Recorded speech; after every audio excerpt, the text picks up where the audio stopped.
আসসালামু আলাইকুম ওয়া রাহমাতুল্লাহি ওয়া বারাকাতুহু। আপনারা সবাই কেমন আছেন? আলহামদুলিল্লাহ। যে ভাইরা দাঁড়িয়ে আছেন মেহেরবানি করে অনুরোধের ভাষায় বলছি একটু বসে পড়ে। অনেকে বলে বাড়ির গরু খুলির ঘাস খায়, আর আমার সামনে এত ঘাস খাওয়ারই সুযোগ নেই। কথা কি বলছেন? এই জন্য গ্রামের মানুষ ভালোবাসে, বিশেষ করে আমার গ্রামের তরুণ যুবকেরা। এরা বলে মাহফিল করলে তোমারই দিয়ে করবো, না হলে আমরা মাহফিলই করবো না।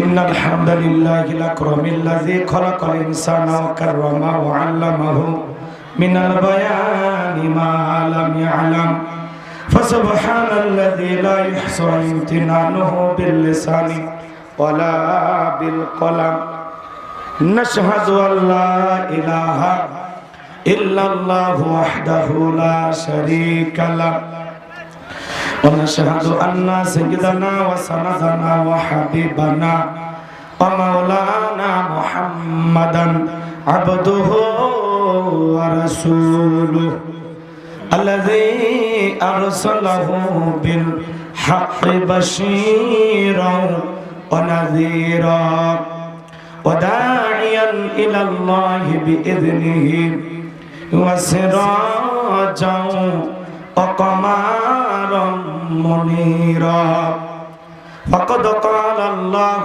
تعالى في كلامه المجيد وفي فرقانه الحميد সকলে জবান ছেড়ে মোহাব্বতে আওয়াজ দিয়ে পড়ুন আউযু বিল্লাহি মিনাশ শাইতানির রাজিম বিসমিল্লাহির রাহমানির রহিম ইন্না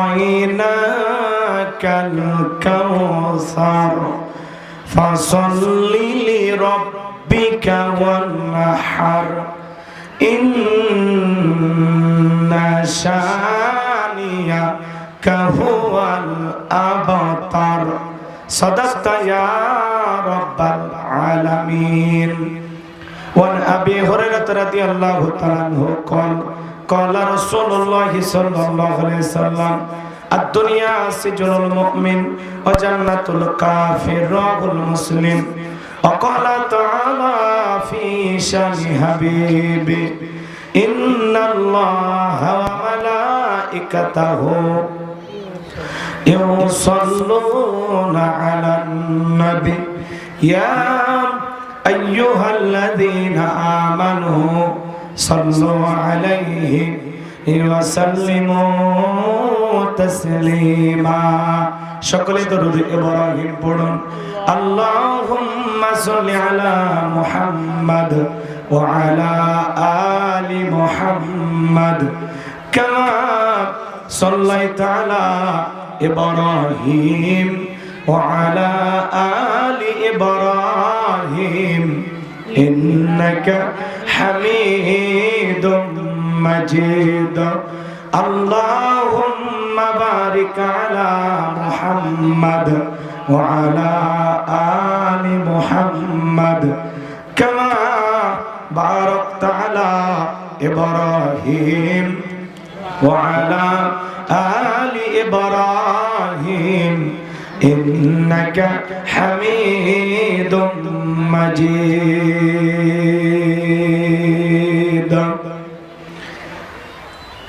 মুসলিম মোড়া ঘুমিয়ে পড়েছি, বিবেকে ঝুলছে তালা, রক্ত মদের হয়েছে শিথিল, পাপে অন্তর কালা, আসছে পথে আধার নেমে, তাই বলে কি রইবে থেমে, বাড়ে বাড়ে জ্বলবে বাতি, হয়তো বাতি জ্বলবে না, তাই বলে তো ভীরুর মতো বসে থাকলে চলবে না। মুসলিম আমি, সংগ্রামী আমি চিররণবীর, আল্লাহকে ছাড়া কাউকে মানি না, নারায়ে তাকবীর। মুসলিম জাগে কারবালাতে কঠিন শপথ পড়ে, সেই মুসলিম চির উত্তম, তাই তো একত্রে শপথ নিলাম, আল্লাহ রাজা গড়ব এবার চির শান্তি সুখের নীর। আল্লাহকে ছাড়া কাউকে করি না ভয়, নারায়ে তাকবীর। কইরে খালেদ কইরে ওমর, এসেছে নতুন বদর, কইরে খালেদ কইরে ওমর, এসেছে নতুন বদর। কোথারে দেখবি জয়ী তরুণ মুজাহিদ, আবারও কি গাইতে হবে ঘুম ভাঙানো গীত, আবারও কি গাইতে হবে ঘুম ভাঙানো গীত। লা ইলাহা ইল্লাল্লাহ, জোরে লা ইলাহা ইল্লাল্লাহ, একটু আওয়াজ করে মোহাব্বতে জোরে জোরে লা ইলাহা ইল্লাল্লাহ, জোরে লা ইলাহা ইল্লাল্লাহ, জোরে লা ইলাহা ইল্লাল্লাহ, লা ইলাহা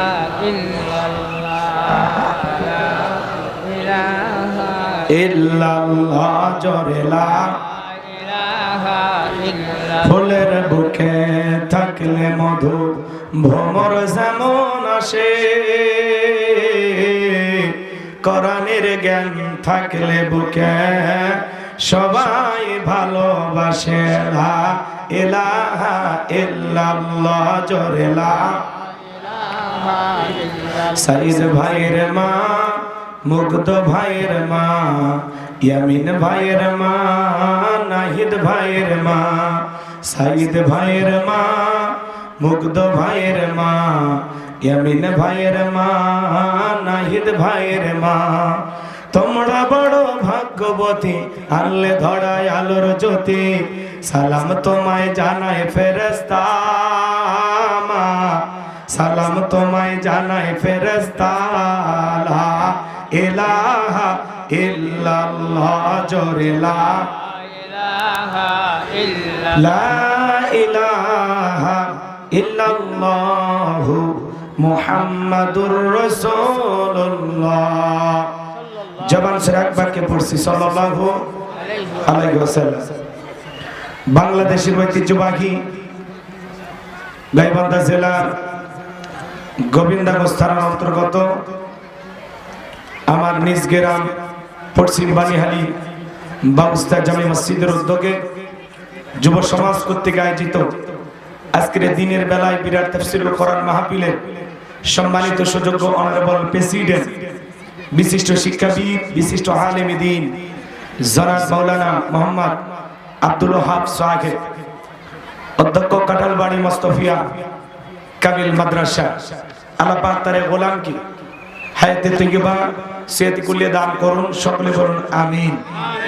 আজকের প্রোগ্রামের সহ সভাপতি আমার বন্ধুবর, বিশিষ্ট আলেমে দ্বীন, মুফাসসিরে কোরআন, অত্র মসজিদের সুযোগ্য খতিব, মুহতামিম রাজাবিরাট দারুল উলুম নিজামিয়া মাদ্রাসা জনাব মাওলানা মোহাম্মদ জিয়াউর রহমান দামাত বারাকাতুহু আলিয়া। আল্লাহ পাক তার প্রিয় গোলামকে হায়াতে তৈয়বা সেহত কুল্লে দান করুন, সকলে বলুন আমিন। আজকের প্রোগ্রামের প্রধান অতিথি বিশিষ্ট শিক্ষাবিদ প্রফেসর ডক্টর মোহাম্মদ গোলাম কিবরিয়া মন্ডল। আল্লাহ পাক তার গোলামকে হায়াতে তৈয়বা সেহত কুল্লে দান করুন, সকলে বলুন আমিন। প্রধান মেহমান সম্মানিত চেয়ারম্যান, বিশিষ্ট আলেমে দ্বীন জনাব মাওলানা মোহাম্মদ জাহাঙ্গীর কবি। আল্লাহ পাক তার গোলামকে হায়াতে তৈয়বা সেহত কুল্লে দান করুন, আপনাদের খেদমতের জন্য কবুল করুন, চিল্লা বলুন আমিন। আজকের প্রোগ্রামের বিশেষ অতিথিবৃন্দ, অনেকের নাম রয়েছে, অত্র গ্রামের অসংখ্য কৃতি সন্তান, বিভিন্ন জায়গায় চাকরি করেন, অনেক দায়িত্বশীল ভাইয়েরা। আল্লাহ পাক তার এই গোলামদের হায়াতে তৈয়বা সিয়াতে কুলিয়া দান করুন। সকলে বলুন আমিন। সকলের জন্য দিল থেকে দোয়া করে পড়ছি ওয়া রাফা'না লাকা যিকরাক। আল্লাহ পাক সকলের সম্মানকে বৃদ্ধি করুন। সিলা বলুন আমিন। আমার পূর্বে আলোচনায় ধন্য করেছেন হাফেজ মাওলানা মোহাম্মদ শেখ আবু ইউসুফ। আমার প্রিয় ভাগিনার কণ্ঠকে আল্লাহ পাক দ্বীনের জন্য, ইসলামের জন্য, কোরআনের খেদমতের জন্য কবুল করুন। চিল্লা বলুন আমিন। চমৎকার কথা বলেন। অত্র এলাকার গলিতে গলিতে শেখ আবু ইউসুফ আলোচনা করেন, আপনারা শুনেছেন। আল্লাহ যেন তার মর্যাদা আরো বৃদ্ধি করিয়া দেন। জোরে বলেন আমিন। মাহফিল পরিচালনায় আলহাজ খাজা মঈনুল ইসলাম। আল্লাহ পাক তার গোলামকে হায়াতে তৈয়বা সিয়াতে কুলিয়া দান করুন। চিল্লা বলুন আমিন। মঞ্চ উপস্থিত সম্মানিত উলামায়ে কেরাম, সামনে বসা পৃথিবী সমতল মুরব্বী বাবাজিরা, কলিজার টুকরা প্রাণপ্রিয় যুবক ভাইরা, ছোট ছোট সম্মানিকেরা, পর্দার আড়ালে সম্মানিত বলা সরলা আবেদা সালেহা মা বোনেরা, প্রশাসনের সম্মানিত পুলিশের ভাইয়েরা, ডিবির ভাইয়েরা, জাতির বিবেক প্রিয় সাংবাদিক বন্ধুগণ, বিভিন্ন রাজনৈতিক দলের সম্মানিত নেতা কর্মী ভাইয়েরা, সবাইকে নিয়ে আরেকটি বার সালাম বিনিময় করছি। আশা করছি সকলেই সালামের জবাব জোরে শুনে দেবেন। আসসালামু আলাইকুম ওয়া রাহমাতুল্লাহি ওয়া বারাকাতুহু। আমরা শুকরিয়া আদায় করতেছি সে মহান রবের দরবারে যে আল্লাহ পাক সুবহানাহু ওয়া তাআলা অত্যন্ত দয়া করে, করুণা করে, মায়া করে, মহব্বত করে, ভালোবেসে, পছন্দ করে অত্র এলাকা থেকে গনে গনে গণান্বিত করে, যাচাই বাছাই করে, শুধুমাত্র কেবলমাত্র কোরআনুল কারীমের মহব্বতে আজকের মাহফিলে এই জান্নাতি বাগানে, জান্নাতি পরিবেশে আসার বসার সুযোগ দান করেছেন। সে মহান রবের দরবারে সিজদাবনত চিত্তে কালিমাতুশ শুকর আদায় করে পড়ছি আলহামদুলিল্লাহ। বিশ্ব নবীজির প্রতি দরুদ সালাম। যে নবী শাফায়াতের কান্ডার, রহমতের ভান্ডার, আপনার আমার প্রিয় নবী, প্রিয় নেতা জনাবে মুহাম্মদ রাসূলুল্লাহ, সকলেই পড়ুন সাল্লাল্লাহু আলাইহি ওয়াসাল্লাম। সম্মানিত ভাইরা আমার, আজকের মাহফিলে আসতে পেরে, বসতে পেরে আপনারা খুশি না বেজার? কারা কারা বেজার হয়েছেন দুই হাত তুলে দেখান। মাশাআল্লাহ, দুই তিনজন হাত তুলেছেন। আপনারা বেজার হয়েছেন? সব জায়গায় তালে তালে মিলে বিপদ আছে না নাই? খালি জোশ থাকলে হবে না, জোশের সাথে হুশও থাকা লাগবে। কথা বলে ঠিক কি না? আজকের মাহফিলে আসতে পেরে, বসতে পেরে কারা কারা খুশি, মুখে নিয়ে হাসি আওয়াজ দেবে বেশি?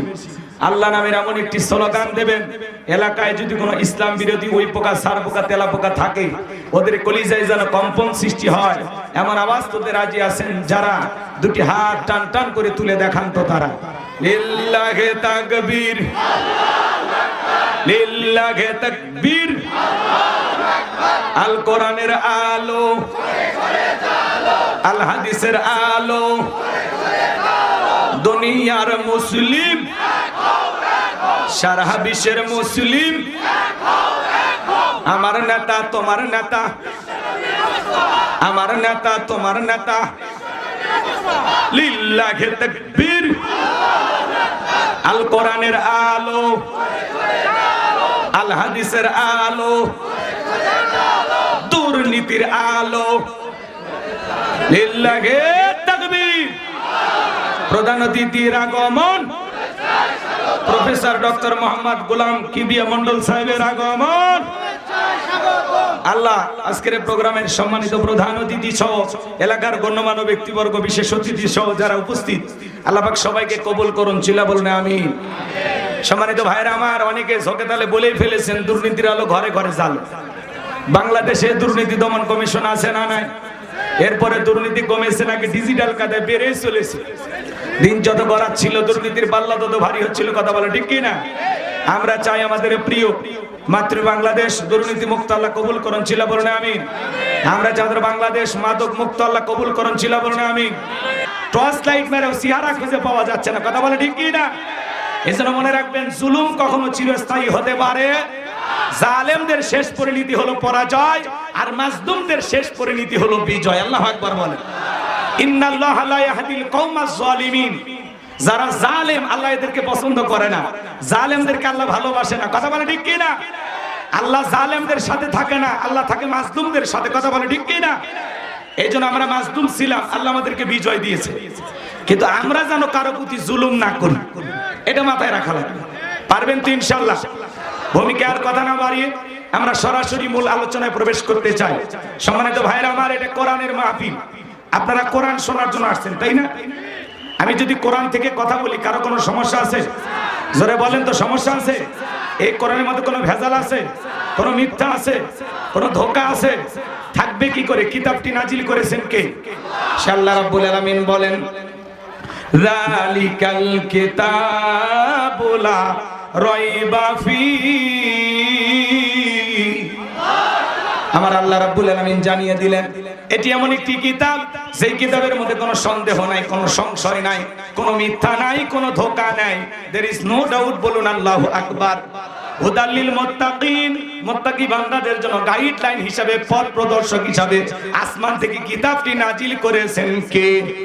সেই কিতাবের আলোচনা শুনলে লাভ না লস? আমার আল্লাহ জানিয়ে দিলেন লাভটা কি। ওয়া ইযা কুরিয়াল কুরআনু ফাসতামিউ লাহু ওয়া আনসিতু লাআল্লাকুম তুরহামুন। সূরা আরাফ আয়াত নাম্বার 204। আমার আল্লাহ রাব্বুল আলামিন জানিয়ে দিলেন তোমাদের সামনে যখন কোরআন পাঠ করা হয়, কোরআনের আলোচনা করা হয়, চুপ করে কান লাগিয়ে মনোযোগ সহকারে কোরআনের কথাগুলো শ্রবণ করো। যারা চুপচাপ কোরআনুল কারীমের কথাগুলো শ্রবণ করবে, আমার আল্লাহ রাব্বুল আলামিন আসমান থেকে তাদের উপরে আল্লাহ রহমত বৃষ্টির মতো নাজিল করবেন। বলুন সুবহানাল্লাহ। এই জায়গায় আল্লাহ রহমত নাজিল হইতেছে, এই বিশ্বাস আপনার আমার আছে না নাই? তাহলে আল্লাহ রহমত নাজিল হইতেছে, আল্লাহ রহমত পাওয়ার আশায় আমরা কানটা খরগোশের মতো খাড়া করে কোরআনের কথাগুলো শুনবো। কোরআনের কথাগুলো শুনলে লাভ না ক্ষতি? লাভটা কি? আমার আল্লাহ বলেন, ওয়াযাক্কির ফা ইন্না যিকরা তানফাউল মুমিনিন। সূরা জারিয়ার 55 নম্বর আয়াত। আল্লাহ ডেকে বলেন, যারা আমার মুমিন বান্দা, তাদের সামনে যখন কোরআন দিয়ে ওয়াজ করা হয়, কোরআন থেকে উপদেশ দেওয়া হয়, এই কথাগুলো শোনার পরে আমার মুমিন বান্দাদের উপকারে আসবে। বলুন সুবহানাল্লাহ। তাহলে কোরআনের কথা একটু মনোযোগ দিয়ে শোনা দরকার আছে না নাই? শুনে কি প্যান্ডেলে রাখবেন নাকি বাড়ি পর্যন্ত নিয়ে যাবেন? মাহফিল অনেক যায়, কিন্তু আলোচনা শুনি আমরা, কিন্তু বাস্তবে এই কথাগুলো সঠিকভাবে আমল করি না। ওয়াজ অনেক হচ্ছে, কিন্তু আমরা পরিবর্তন হচ্ছি না। আমরা প্রত্যেকটা মাহফিলে যাব নিজেদেরকে পরিবর্তন করার জন্য। এই মন মানসিকতা নিয়ে যাব যে ওলামা ইকরাম যা বলবে সেখান থেকে আমরা কিছু গ্রহণ করব। সেই কথা আল্লাহ তাআলা বলেন, আল্লাযীনা ইয়াসতামিউনাল কাওলা ফায়াত্তাবিউনা আহসানাহু উলাইকাল্লাযীনা হাদাহুমুল্লাহু ওয়া উলাইকা হুম উলুল আলবাব। সূরা জুমার আয়াত নাম্বার 18। আমার আল্লাহ রাব্বুল আলামিন জানিয়ে দিলেন মনোযোগ সহকারে কোরআনের কথাগুলো শ্রবণ করো। এখান থেকে যেটা উত্তম কথা, ভালো কথা, সেটা নিজের জিন্দেগিতে গ্রহণ করো। যদি গ্রহণ করতে পারো, ভালোটা নিতে পারো, আমি আল্লাহ বলে দিলাম উলাইকাল্লাযীনা হাদাহুমুল্লাহু, তোমাদের জন্য হেদায়েতের রাস্তাটাকে সহজ করে দেব। ওয়া উলাইকা হুম উলুল আলবাব, যারা কোরআন থেকে উপদেশ গ্রহণ করে তারাই হলো বুদ্ধিমান। সুবহানাল্লাহ বলে। আমার বিশ্বাস গাইবান্ধার মানুষ বুদ্ধিমান। কথা বলে ঠিক কি না? তাহলে আমি যা বলবো এখান থেকে একটি কথা হলেও আমলের নিয়তে ঘর পর্যন্ত নিয়ে যাবেন। কারা কারা হাত তুলে দেখান। নিয়ে যাবেন তো ইনশাআল্লাহ? 4টে পর্যন্ত ওঠা বসা করা যাবেন। একটু ধৈর্য নিয়ে বসেন। আমি কথা বলবো পবিত্র কোরআনুল কারীমের 108 নম্বর সূরা। সূরাটির নাম কাউসার। মোট আয়াত আছে 3টি, রুকু আছে 1টি। বিশ্বনবীর মক্কার জিন্দেগিতে আল্লাহ তাআলা এই সূরাটি নাজিল করেছেন। আমি কি আলোচনা শুরু করব? রাগ করবেন না তো ইনশাআল্লাহ? যে ভাইরা এলোমেলো ভাবে দাঁড়িয়ে আছেন একটু বসেন। না না ঠিক আছে, শুনুন।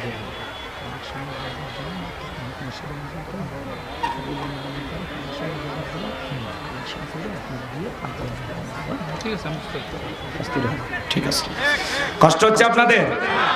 চলুন আমরা মূল আলোচনায় প্রবেশ করতে চাই। তাহলে সূরার নাম কি বললাম? জোরে বলেন কি নাম? কাউসার। আর একটু জোরে বলেন কি নাম? আরো জোরে। জোরে হলো না, উঠেই যাবে। একটু মিছিল করার অভ্যাস করেন। 16 বছর মিছিল করতে পারেন, সামনে মিছিল করা লাগবে। কথা বলে ডেকে ডাক করেন। তাহলে একটু কথা বলে সহযোগিতা করবেন তো ইনশাআল্লাহ। তাহলে মনে থাকবে সূরার নাম কি? এর আগে 22 সালে আসছিলাম সূরা হামিমা সিজদা থেকে কথা বলেছিলাম, আর আজকে বলবো সূরা কাউসার থেকে। এই যে কয়েকদিন আগে ভাগিনার গ্রামে ওয়াজ করছিলাম, ওই জায়গায় সূরাল মুমিনুন থেকে মনে। আমি এই ঘটনাটা আপনাদেরকে একটু শোনানোর চেষ্টা করব। এদিকে হযরতে বেলাল কালেমা পড়ে মুসলমান হয়েছে। আমার নবী ডেকে বলে, বেলাল কালেমা পড়ে মুসলমান হয়েছে, আপাতত প্রকাশ করা যাবে না, কারণ ইসলামের অবস্থা এখন ভালো না। আজও পৃথিবীর দিকে তাকায় দেখেন, তামাম পৃথিবীতে ইসলাম আর মুসলমানের অবস্থা খুব একটা ভালো না। বাংলার জমিনের দিকে তাকায় দেখলেন না, কত সোনার মানুষদেরকে ধরে ধরে ফাঁসির দড়িতে ঝুলিয়ে দিল। শাপলা চত্বরে এতিম ছাত্র আলেম হাফেজদেরকে রাতের আধারে গুলি করে যারা হত্যা করেছিল, যারা আলেমদের রক্ত নিয়ে খেলা করেছিল, মুসলমানের রক্ত দিয়ে হাত রাঙিয়েছিল, আজকে তারা ক্ষমতার চেয়ার থুয়ে ভাগে পালিয়ে গেছে। কথা কয় না, কথা কয়। আমরা বারবার বললাম ম্যাডাম পদত্যাগ করেন। আল্লাহ বলে কিসের পদত্যাগ? এরা যে অন্যায় অপরাধ করেছে, শুধু পদত্যাগ না, আমি আল্লাহ এদেরকে দেশ ত্যাগ করতে বাধ্য করব। ইন্না বাতশা রাব্বিকা লাশাদীদ, আল্লাহর পাকড়াও বড় কঠিন।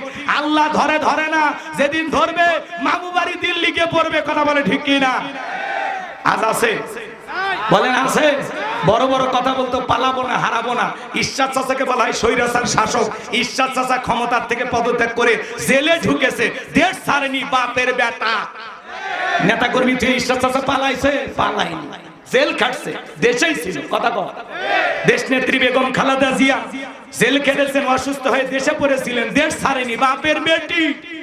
কাতারে আমি রাজকীয় বিমান পাঠাইছে, সেই বিমানে চড়ে বিদেশে চিকিৎসা নিতে গেছে। কি সম্মান! আল্লাহু আকবার।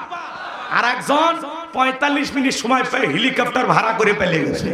এ কথা কয় না কে? কথা কয় না কে? রাগ করেন আপনারা, রাগ করেন।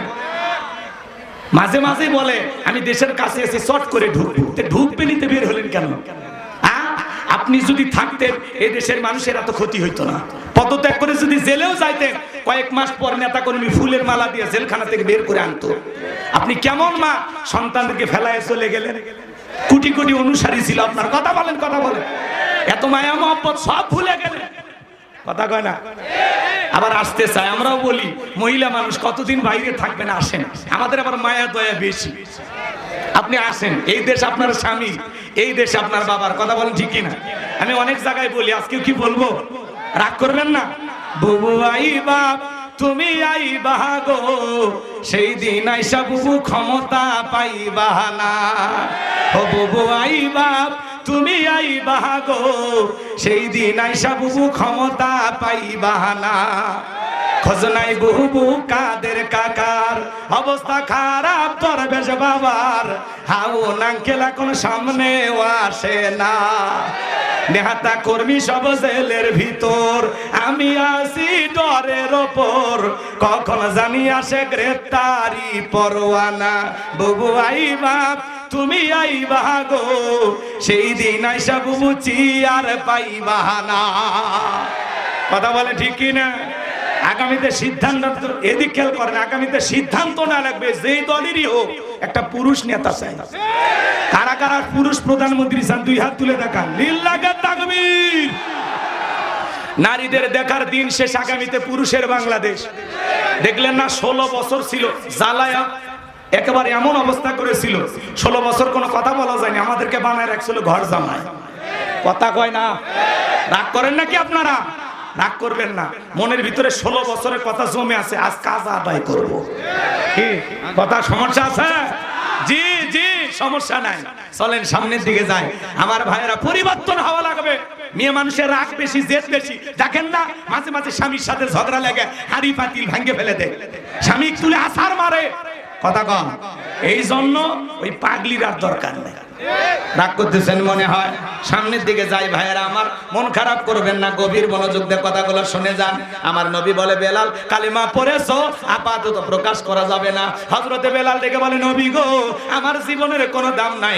আমার বলি ওমাইকে বলেছিলাম উর্দুম্বা ছাগল পেশাব পায়খানা করে দেয়, এই ঘরে থাকতে আমার বড় কষ্ট হয়। ওমাই ডেকে বলে, বেলাল উর্দুম্বা ছাগলের দাম আমার কাছে আছে, কিন্তু তোর মতো কালো হাফসি বেলালের দাম আমার কাছে নাই। নবী গো আপনি শুধু আমাকে দোয়া করেন, মৃত্যু পর্যন্ত যেন কালেমার পথে টিকে থাকতে পারি। এই কথা বলে হযরতে বেলাল চলে গেলেন। পরের দিন সকালবেলা সূর্য উদয় হয়ে গেছে, অনেকটা বেলা হয়ে গেছে, বেলাল দরজা খোলে না। অন্যান্য চাকর যারা আছে নালিশ না চলে গেছে ওমায়ের কাছে, যা বলে ও আমাদের মনিব এখন পর্যন্ত বেলাল দরজা খোলে নাই, তাই নাকি? বলে হ্যাঁ চলো যাই। দরজায় ডাক দেয়, এ বেলাল দরজা খোল। হযরতে বেলাল দরজা খোলে না, জোরে করে ধাক্কা মারছে যখন দরজা খুইলা গেছে, তখন এইবার ওমায়া তাকায় দেখে যেই রাত্রিতে হযরতে বেলাল কালেমা পড়ে মুসলমান হয়েছে, ওই রাত্রিতে একটা উটদুম্বা ছাগলের কাছে কোনো পেশাব পায়খানা নাই। জোরে কোন মারহাবা।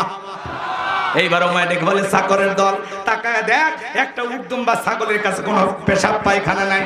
তার মানে তোমরা যখন ঘুমাচ্ছিলে বেলাল তখন ময়লা আবর্জনা পরিষ্কার করেছে, যাও নিজেদের কাজ করো। এই কথা বলে ওদেরকে তাড়িয়ে দিলেন। এক পা দুপা করে বেলালের কাছে চলে গেলেন। হযরতে বেলাল দেয়ালে পিঠটা লাগাইয়া জিহ্বা নাড়ায় জিকিরি করে কার?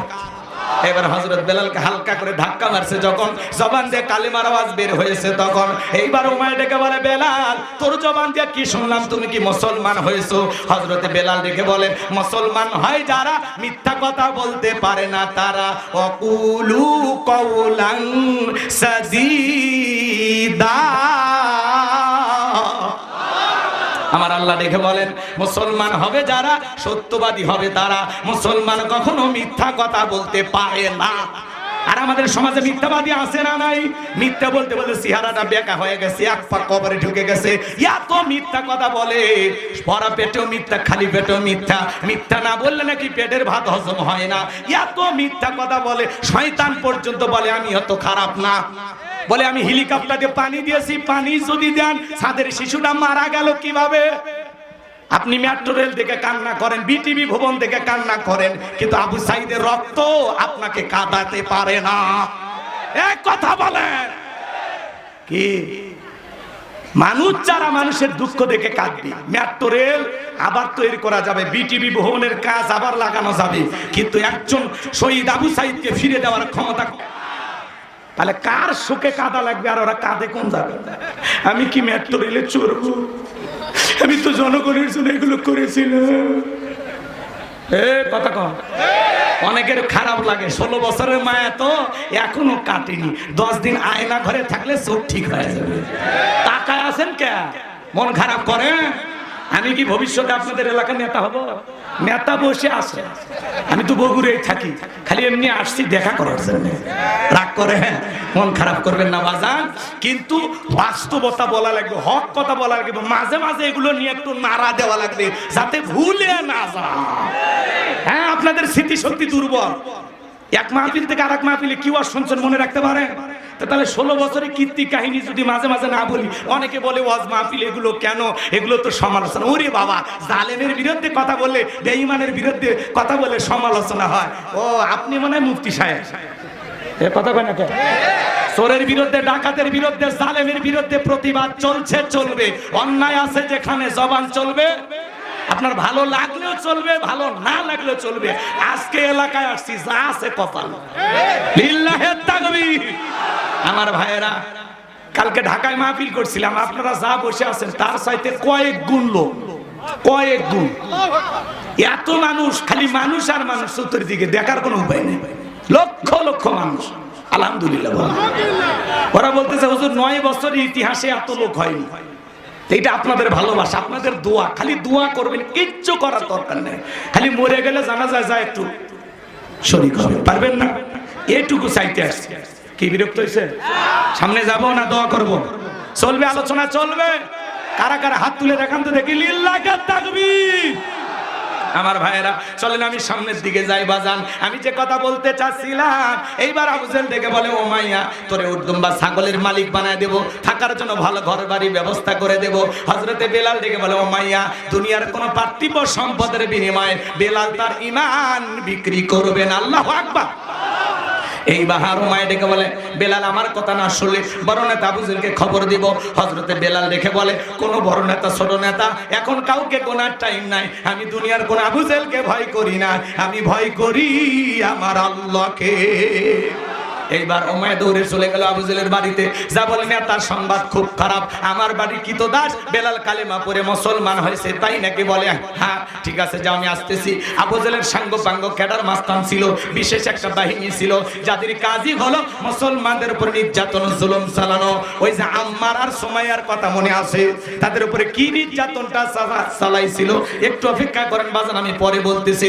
এই আবু জাহেলের একটা বাহিনী যেরকম ছিল, আজও তামাম পৃথিবীর দিকে তাকায় দেখবেন জালেমেরাও নিজেদের ক্ষমতা টিকানোর জন্য একটা বাহিনী আছে, ওদের কাজই হলো টুপিওয়ালা দাড়িওয়ালা আলেমদের উপর নির্যাতন জুলুম চালানো। কথা বলেন ঠিক কি না? আমার ভাইয়ের আবু জেহেল তার বাহিনী নিয়ে উমাইয়ার বাড়িতে হাজির হয়ে গেল। ডাইকে বলে বেলাল এইদিকে আয়, বেলাল রে আমি তোরে পার্সোনাল ভাবে মহব্বত করি, বেলালের সব কি শুনছি তুমি নাকি মুসলমান হয়েছো। হযরতে বেলাল ডেকে বলে আবু জেহেল যা শুনেছে সত্য, আমি কালেমা পড়ে মুসলমান হয়েছি। এইবার আবু জেহেল ডেকে বলে বেলাল উত্তমবা ছাগলের মালিক বানায় দেব, থাকার জন্য ভালো ঘর বাড়ি ব্যবস্থা করে দেব, ব্যবসা বাণিজ্য যদি করতে চাও দিরহাম টাকা পয়সা যা লেগে দেব। বেলাল তুমি চাইতে দেরি, তোমার চাহিদা পূরণ করতে আমরা দেরি করব না। হযরতে বেলাল ডেকে বলে আবু জেহেল রে দুনিয়ার সব সম্পদ যদি আমি বেলালকে দিতে চাও, দুনিয়ার সব সম্পদ ছাড়তে রাজি, কিন্তু বিশ্বনবীর কালেমা ছাড়তে রাজি নাই। আল্লাহু আকবার। এবার এদিক খেয়াল করেন, আজও সমাজের মধ্যে দেখবেন বেলালের মজরে যারা খাঁটি ইমানদার, এরা হাসতে হাসতে ফাঁসির দড়িতে চলে, জালেমের কাছে মাথা নত করে না। কিন্তু মুনাফিক মার্কা মুসলমান যারা সকাল বিকাল টাকার কাছে বিক্রি হয়, তারা টাকা সেই দিকে ফতুয়া সেই দিকে, টাকার জোরে ফতুয়া ঘরে, বৈধকে অবৈধ বলে চালিয়ে দেয়, অবৈধকে বৈধ বলে চালিয়ে দেয়। টাকা পাইলে বাতিলের পাঁচাটা গোলাম হয়। এক প্যাকেট বিরিয়ানি পাইলে কয় ম্যাডাম আপনি জান্নাতি, এরকম হুজুর আছে না? নাই। কিন্তু মুনাফিক মার্কা মুসলমান এরা টাকার কাছে বিক্রি হয়, বেলালের উত্তরসূরি যারা এরা টাকার কাছে বিক্রি হয় না। কথা বলেন ঠিক কি না? আমার ভাইয়েরা গভীর মনোযোগ দিয়ে কথাগুলো শুনে যান। এইবার আবু জেহেল ডেকে বলে বেলাল রে এত বড় লোভনীয় প্রস্তাব দিলাম, রাজি হইলা না, সোজা আঙ্গুলে ঘিউ না উঠলে আঙ্গুলে একটু বাঁকা করা লাগবে। এই কথা বলে যুবকদের লিলিয়ে দিল চাবুক দিয়ে পিটাও। হযরতে বেলালকে চাবুক দিয়ে পিটাইতে পিটাইতে কালো চামড়া গুলো ফেটে রক্ত ঝরতেছে বাজার। ওরা যত জোরে চাবুক মারে বেলাল তত জোরে আল্লাহর নামের জিকির করে। চাবুক দিয়ে পিটাইতে পিটাইতে কালো চামড়া গুলো ফেটে রক্ত ঝরতেছে। আবু জেহেল ডেকে বলে বেলাল এইভাবে চাবুক দিয়ে পিটাইলাম, তারপরে কি নবী মুহাম্মাদের কালেমা ছাড়বি না? হযরতে বেলাল ডেকে বলে আবু জেহেল রে মারতে মারতে যদি মেরেও ফেলে দাও জীবনটা দিতে রাজি, কিন্তু নবীজির কালেমা ছাড়তে রাজি না। আল্লাহ আমার ভাইরা এইবার আবু জেহেল বলে যুবকের দল বেলালের পায়ের রশি দিয়ে বাঁধো, উটের পায়ের সঙ্গে লাগাও। হযরতে বেলালের পায়ের সঙ্গে রশি দিয়ে বেঁধে উটের পায়ের সঙ্গে লাগাইয়া মরুভূমির উত্তপ্ত গরম বালিতে ছেঁচড়ে নিয়ে ঘোরা হলো। আরবের বালিগুলো এত গরম, চাল দিলে মুড়ি হয়ে যায়, এত উত্তপ্ত ফুটান্ত গরম বালিতে হযরতে বেলালের পায়ে রশি লাগাইয়া ছেঁচড়ে নিয়ে ঘোলা হলো। বাবলা গাছের কাঁটাগুলো জিহ্বার ভিতরে পেরেকের মতো মারা হলো। বিকেল বেলা নিয়ে এসে বলে বেলাল চাবুককে পিটাইলাম, পায়ে রশি লাগাইয়া নিয়ে ঘুরলাম। হে বেলাল এত নির্যাতন জুলুম করা হলো, তারপরে কি নবী মুহাম্মাদের কালেমা ত্যাগ করবি না? হযরতে বেলাল ডেকে বলে আবু জেহেল রে মারতে মারতে যদি মেরেও ফেলে দাও বেলালের নিঃশ্বাস থাকবে যতদিন, বেলাল কালেমার পথে টিকে থাকবে ততদিন। আল্লাহু আকবার। এবার আবু জেহেল ডেকে বলে এ যুবকের দল যাও, সবাই মিলে একটা বড় পাথর নিয়ে এসে বেলালের বুকের উপরে চাপায়া দাও। বিশাল বড় একটা পাথর নিয়ে এসে হযরতে বেলালের বুকের উপরে চাপায়া দাও। বলো হাত বাঁধা পা বাঁধা, বুকের উপরে বিশাল বড় পাথর। আবু জেহেল মনে করলো পাথরের চাপার আঘাতে বেলাল মারা যাবে, এই কথা ভেবে কাফেররা চলে গেল। হযরতে বেলালের বুকের উপরে পাথর, এরপরে জিহ্বা নাড়ায়া জিকিরি করে কার? জিকিরি বন্ধ রাখে নাই। আর আপনাকে আমাকে জিকিরি করার জন্য কেউ মারে না, পেটে দেয় না, পিটন দেয় না, ধমক দেয় না, তারপরে আমরা কপাল পরে আল্লাহর জিকিরি করি না। কথা বলেন ঠিক কি না? এ বাজান গো আমার, হাঁটতে হাঁটতে জিকিরি করা যায়, চলতে ফিরতে জিকিরি করা যায়, ব্যবসা বাণিজ্য করতে করতে জিকিরি করা যায়, মাঠে কাজ করতে করতে জিকিরি করা যায়। জিকিরি করার জন্য আলাদা সময় লাগে না। হাদিস শরীফের ভিতরে আসছে যার জিকির, আল্লাহর জিকিরে যার জিহ্বাটা তরুতাজা থাকবে, আল্লাহর জিকিরে যার জিহ্বাটা ভিজা থাকবে, ওই জিহ্বাওয়ালা মানুষ কোনোদিন জাহান্নামের আগুনে জ্বলবে না। বলুন সুবহানাল্লাহ। আযকুরুনি আযকুরুকুম আশকুরুলি ওয়ালা তাকফুরুন। তোমরা আমারে স্মরণ করো, আমিও তোমাদেরকে স্মরণ করব। কৃতজ্ঞতা প্রকাশ করো, অকৃতজ্ঞ হইও না। তাহলে সব সময় জবানে জিকির চালু রাখবো। কার? সুবহানাল্লাহ, আলহামদুলিল্লাহ, আল্লাহু আকবার, লা ইলাহা ইল্লাল্লাহ, সুবহানাল্লাহি বিহামদিহি, সুবহানাল্লাহিল আযীম। পারবো তো ইনশাআল্লাহ? আল্লাহ যেন আমাদের জিকিরকারী বান্দা হিসেবে কবুল করেন, জোরে বলেন আমিন। হযরতে বেলাল রক্তাক্ত জিহ্বা নিয়ে বুকের উপরে পাথর নিয়ে আল্লাহর জিকির করে আর ডেকে বলে আল্লাহ।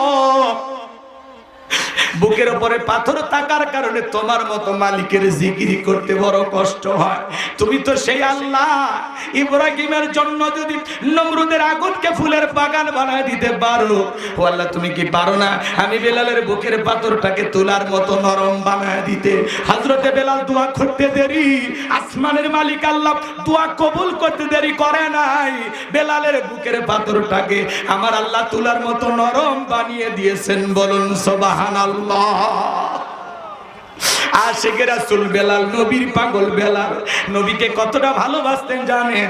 ও গাইবান্দার গোবিন্দগঞ্জ পশ্চিম বানিহালির মানুষেরা দিল দিয়া কথাগুলো বুঝে যান বাজার।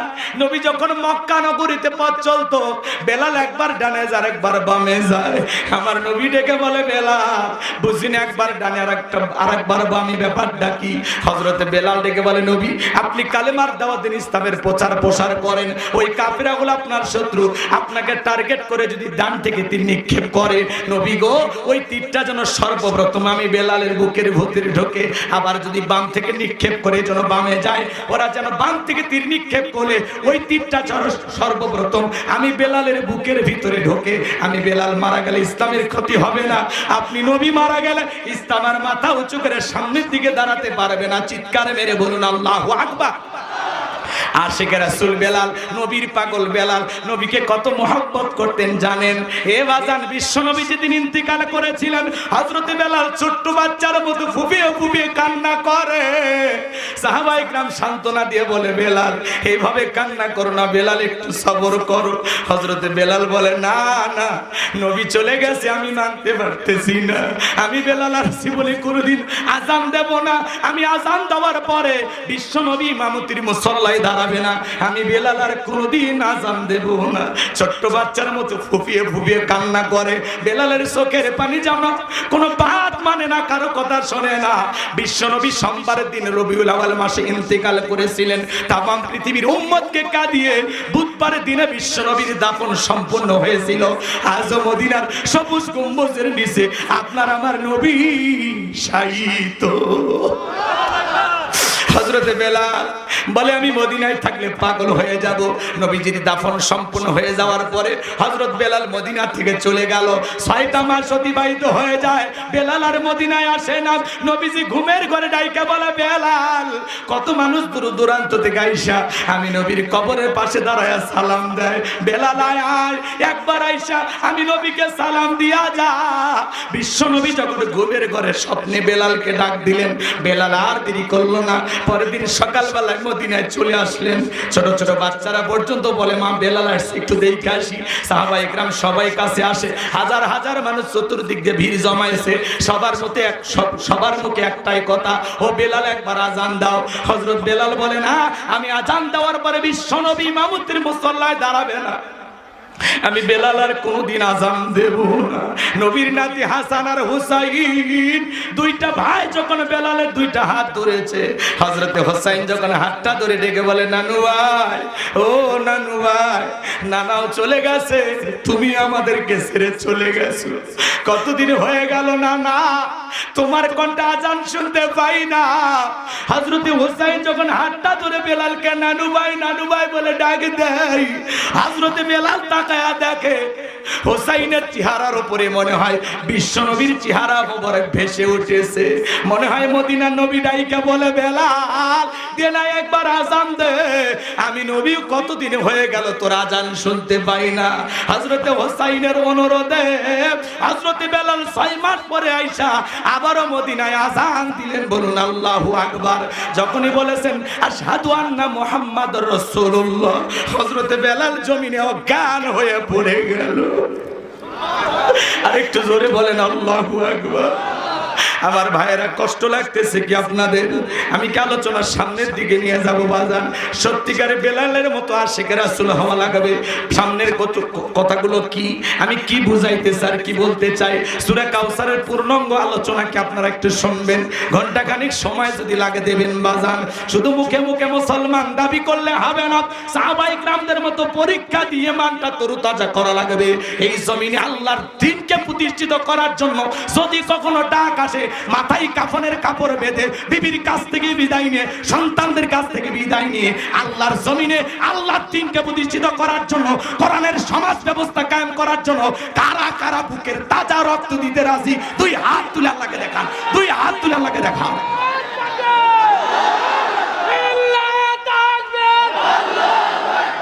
ইসলামের শত্রুরা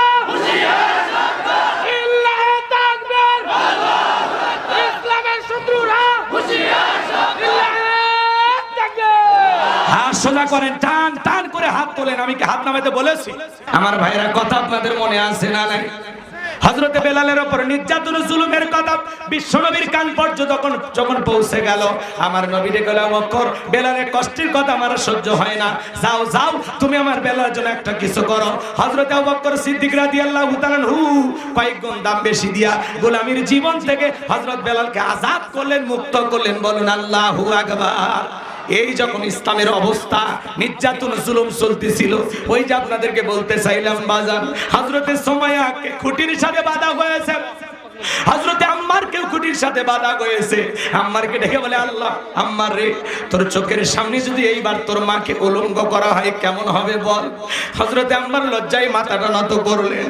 আবু জাহেল তখন সবার সামনে প্রকাশ্যে হযরতে সুমাইয়া রাদিয়াল্লাহু তাআলা আনহার দেহ থেকে এক টানে কাপড়টা যখন খুলে ফেলে দিল, হযরতে ওমর, হযরতে আম্মার চোখটা তখন নিচু করলেন আর ডেকে বলেন, আল্লাহ এখন যদি মাটিটা ফাঁক হয়ে যায় তো মাটির ভিতরে ঢুকে যাইতাম, এই দৃশ্য আমি কেন দেখলাম?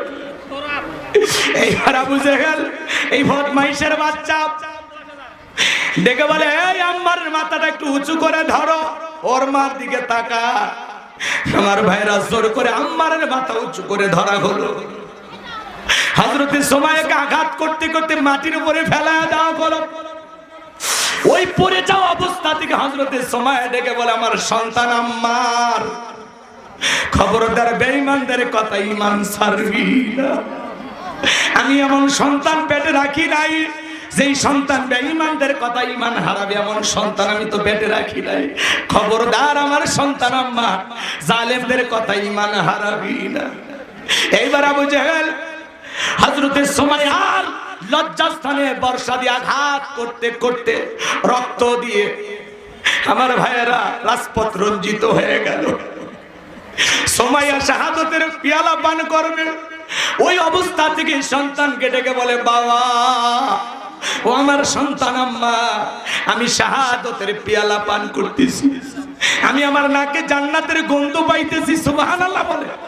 ও আমার সন্তান, আমি এখন মারা যাব, মরার আগে বলে যায়, খবরদার খবরদার আবু জেহেলের কথা ঈমান ছাড়বি না। হযরতে সুমাইয়া ইসলামের প্রথম শহীদ নারী, তার লজ্জাস্থানে বর্ষা দিয়ে আঘাত করে আবু জেহেল দুনিয়ার জমিন থেকে বিদায় করে দিল। নিজেকে শাহাদাতের পেয়ালা পান করাইলেন, তবু জালেমদের কথায় কালেমা ছাড়ে নাই, ঈমান ছাড়ে নাই। তারা ছিল ঈমানের পরীক্ষায় উত্তীর্ণ হওয়া এক নাম্বার মানুষ, ফার্স্ট কোয়ালিটির মানুষ। বলুন আল্লাহু আকবার।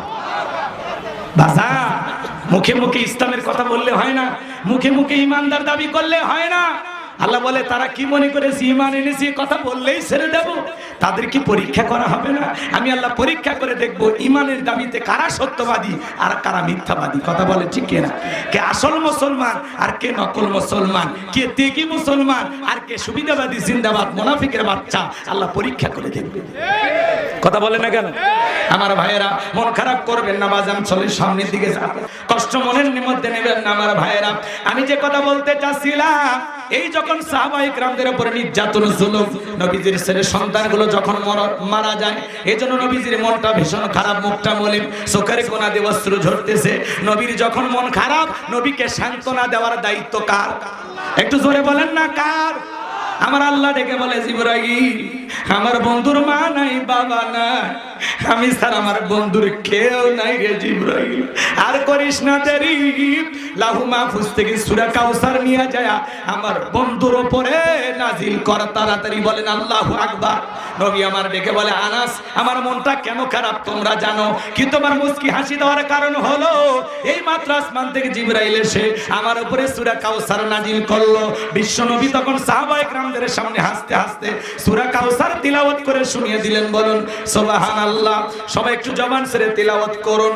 ইন্না আ'তাইনাকাল কাউসার ফাসাল্লি লিরাব্বিকা ওয়ানহার ইন্না শানিয়াকা হুয়াল আবতার। আল্লাহু আকবার।